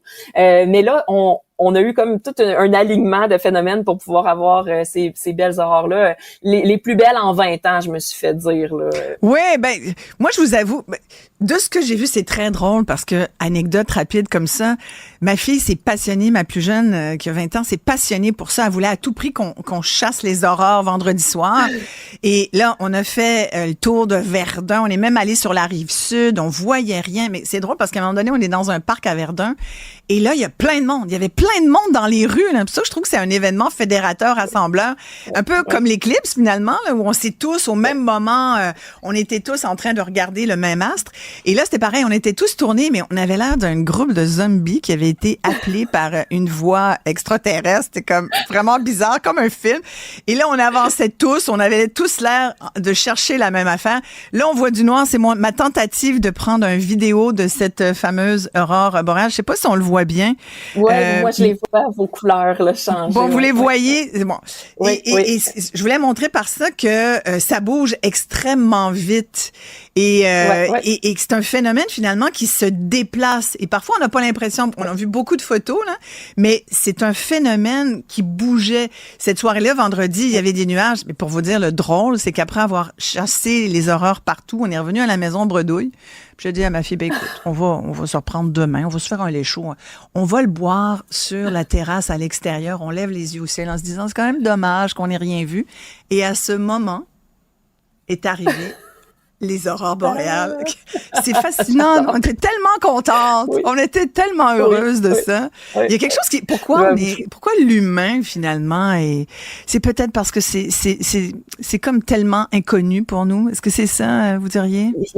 Il y a toutes sortes de choses qui nous attirent vers le ciel. Tu sais, moi, personnellement, je suis passionnée par le ciel parce que c'est une autre portion de la nature. Tu sais, je suis une grande fan de la nature. J'adore la nature. Donc, le ciel, pour moi, c'est une extension de la nature. Puis, je pense que ce qu'on a vécu avec l'éclipse ou là, avec les aurores boréales, on était très chanceux parce que c'est comme les rock stars des phénomènes astronomiques qui nous arrivent là, un après l'autre, très rapidement. Mais, tu sais, on est tous, tu sais, des fois, on dit ça, unis sous un même ciel. Donc, le ciel, ça nous réunit, les humains. Les humains qui étaient dans les hautes latitudes en Europe, au Japon, ben ils ont vu la même chose que nous, puis ceux au sud aussi. Donc, on vit tout ça en même temps, ensemble. Donc, c'est des phénomènes qui sont effectivement très rassembleurs. Puis moi, j'ai pour m'en dire que moi, quand je sors dehors puis que je vois la lune, je la trouve belle, je trouve ça le fun, je suis bien. J'aimerais ça partager ça avec tout le monde. J'aimerais ça que les gens prennent l'habitude de regarder le ciel tout le temps parce que c'est beau, parce que ça fait du bien. Parce que et la lune elle était magnifique d'ailleurs vendredi soir. Un petit croissant. C'était vraiment de toute beauté. Bon, on attend le prochain événement qui va se passer dans le ciel. Vous nous préviendrez, Marie-Ève, bien sûr. Hein, on compte sur vous un petit peu à l'avance, par exemple, qu'on ait le temps de se procurer ce qu'il faut puis d'aller au bon endroit. Marie-Ève Naud, qui est une astrophysicienne à l'Université de Montréal. Au plaisir. Merci, au revoir. Émotionnel ou rationnel? En accord ou à l'opposé? Les rencontres de l'heure. Jean-François Baril, comment vas-tu? Ça va bien, je suis allé à la chasse aux aurores, moi aussi, je t'entendais précédemment. Puis, as-tu eu bonne chasse? Écoute, ma blonde est comme ta fille, c'est son rêve de voir des aurores boréales, puis là, elle avait suivi ça, qu'il allait en avoir beaucoup, puis là, il fallait que tu regardes non seulement où allaient être les aurores, mais est-ce que ça va être dégagé? Parce que l'enjeu sur la Rive-Sud, c'était plus nuageux. Fait que là, à un moment donné, il y a une de ses amis qui a dit, écoute, nous autres, sur la Rive-Nord, il y en a plein. Alors, on a pris la voiture à 10 heures le soir. C'est vrai? Et on est monté jusqu'à Saint-Lin. Oh donc, boy! on a fait 1 heure de voiture pour se rendre à Saint-Lin, mais là-bas, il était vraiment très, très belle. Ça a valu la peine, là. Fait qu'on est passé... Le lendemain, j'avais mal dans le cou. Je sais pas pour toi, mais... Ouais, comme ça. J'ai passé comme 1h30, la tête en haut, comme ça. À un moment donné, j'ai fait, ouais, c'est pas un mouvement naturel, mais c'était de toute beauté. Puis moi aussi, ce qui m'a impressionné, c'est ça bouge. C'est vraiment comme... Je disais aux enfants, parce qu'ils étaient pas là, c'est comme une flamme. Tu sais, quand tu regardes un feu, là, tu sais, le bout de la flamme qui, à un moment donné, il bouge, puis il s'en va. Ouais. Ça ressemble à il y a comme une incandescence, il y a quelque chose de... C'est magnifique de voir ça. Puis c'est bon, c'est une usité. Mais je trouve ça intéressant que ça nous rassemble puis que ça nous amène à nous questionner sur notre univers puis sur notre place.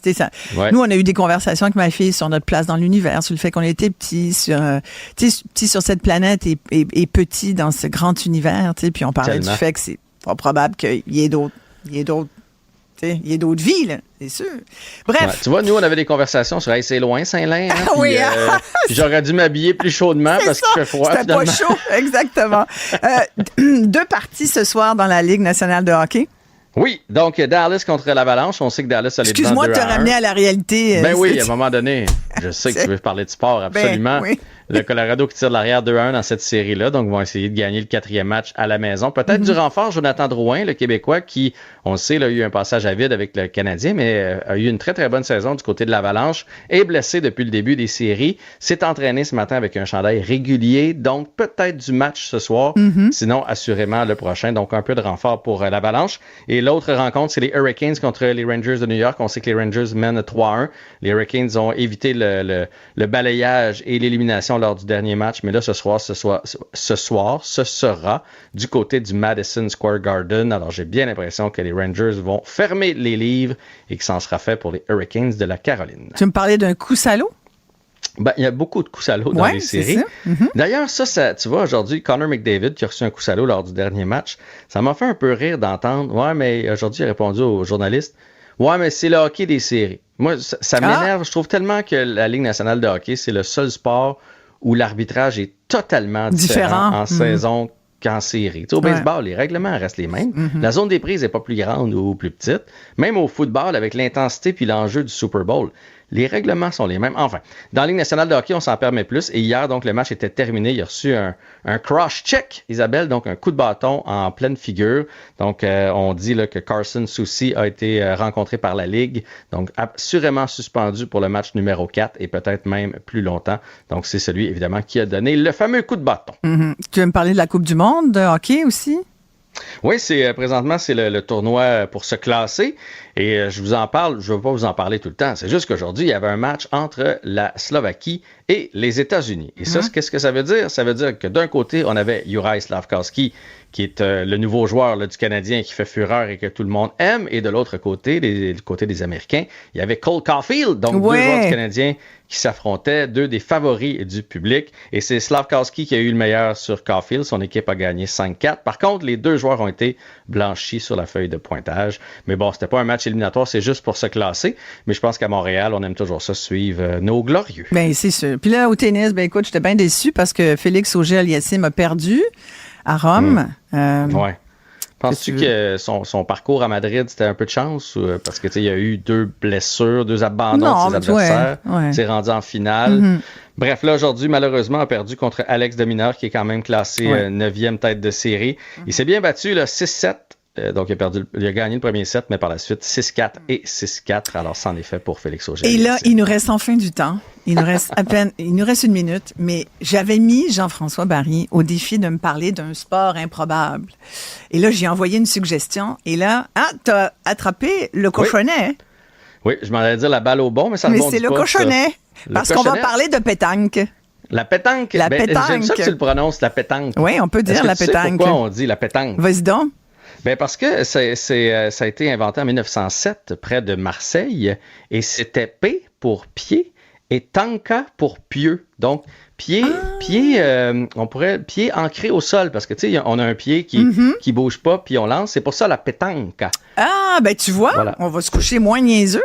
Exactement. Et il y a quand même, on dit 100 000 personnes qui jouent à la pétanque au Québec. Il y a une ligue, 30 clubs, 3500 joueurs. Et je suis allé sur le site. Il y a même, on peut suivre les matchs, mais on peut suivre les suspensions. Ouais. Je savais pas qu'on pouvait avoir des suspensions à la pétanque. Je sais pas. Tu vois? Non, mais c'est fascinant. Puis pendant les séries, les règles sont cochons. Là. C'est cochon. Là. C'est comme. T'as le droit de lancer sur tes adversaires. T'as le droit de lancer la boule sur quelqu'un d'autre. Mais c'est et la plaque tournante, ça a l'air d'être Granby. C'est Granby. Ah ouais, vraiment incroyable. 20 nouveaux terrains, puis ils ont même des terrains intérieurs pour jouer l'hiver maintenant. Voilà. Écoute, merci Jean-François. Ça a été formidable J'ai relevé le défi. De faire ces segments avec toi. Et tu as relevé le défi haut la main. Vraiment. Merci beaucoup. À bientôt. Et j'en profite pour remercier toute l'équipe qui a été avec moi aujourd'hui. Maximile Sawyer à la recherche, à la mise en onde, Jean-Philippe Leroux et Julien Drolet. Ça m'a fait grand plaisir d'être avec vous. À une prochaine. Cube.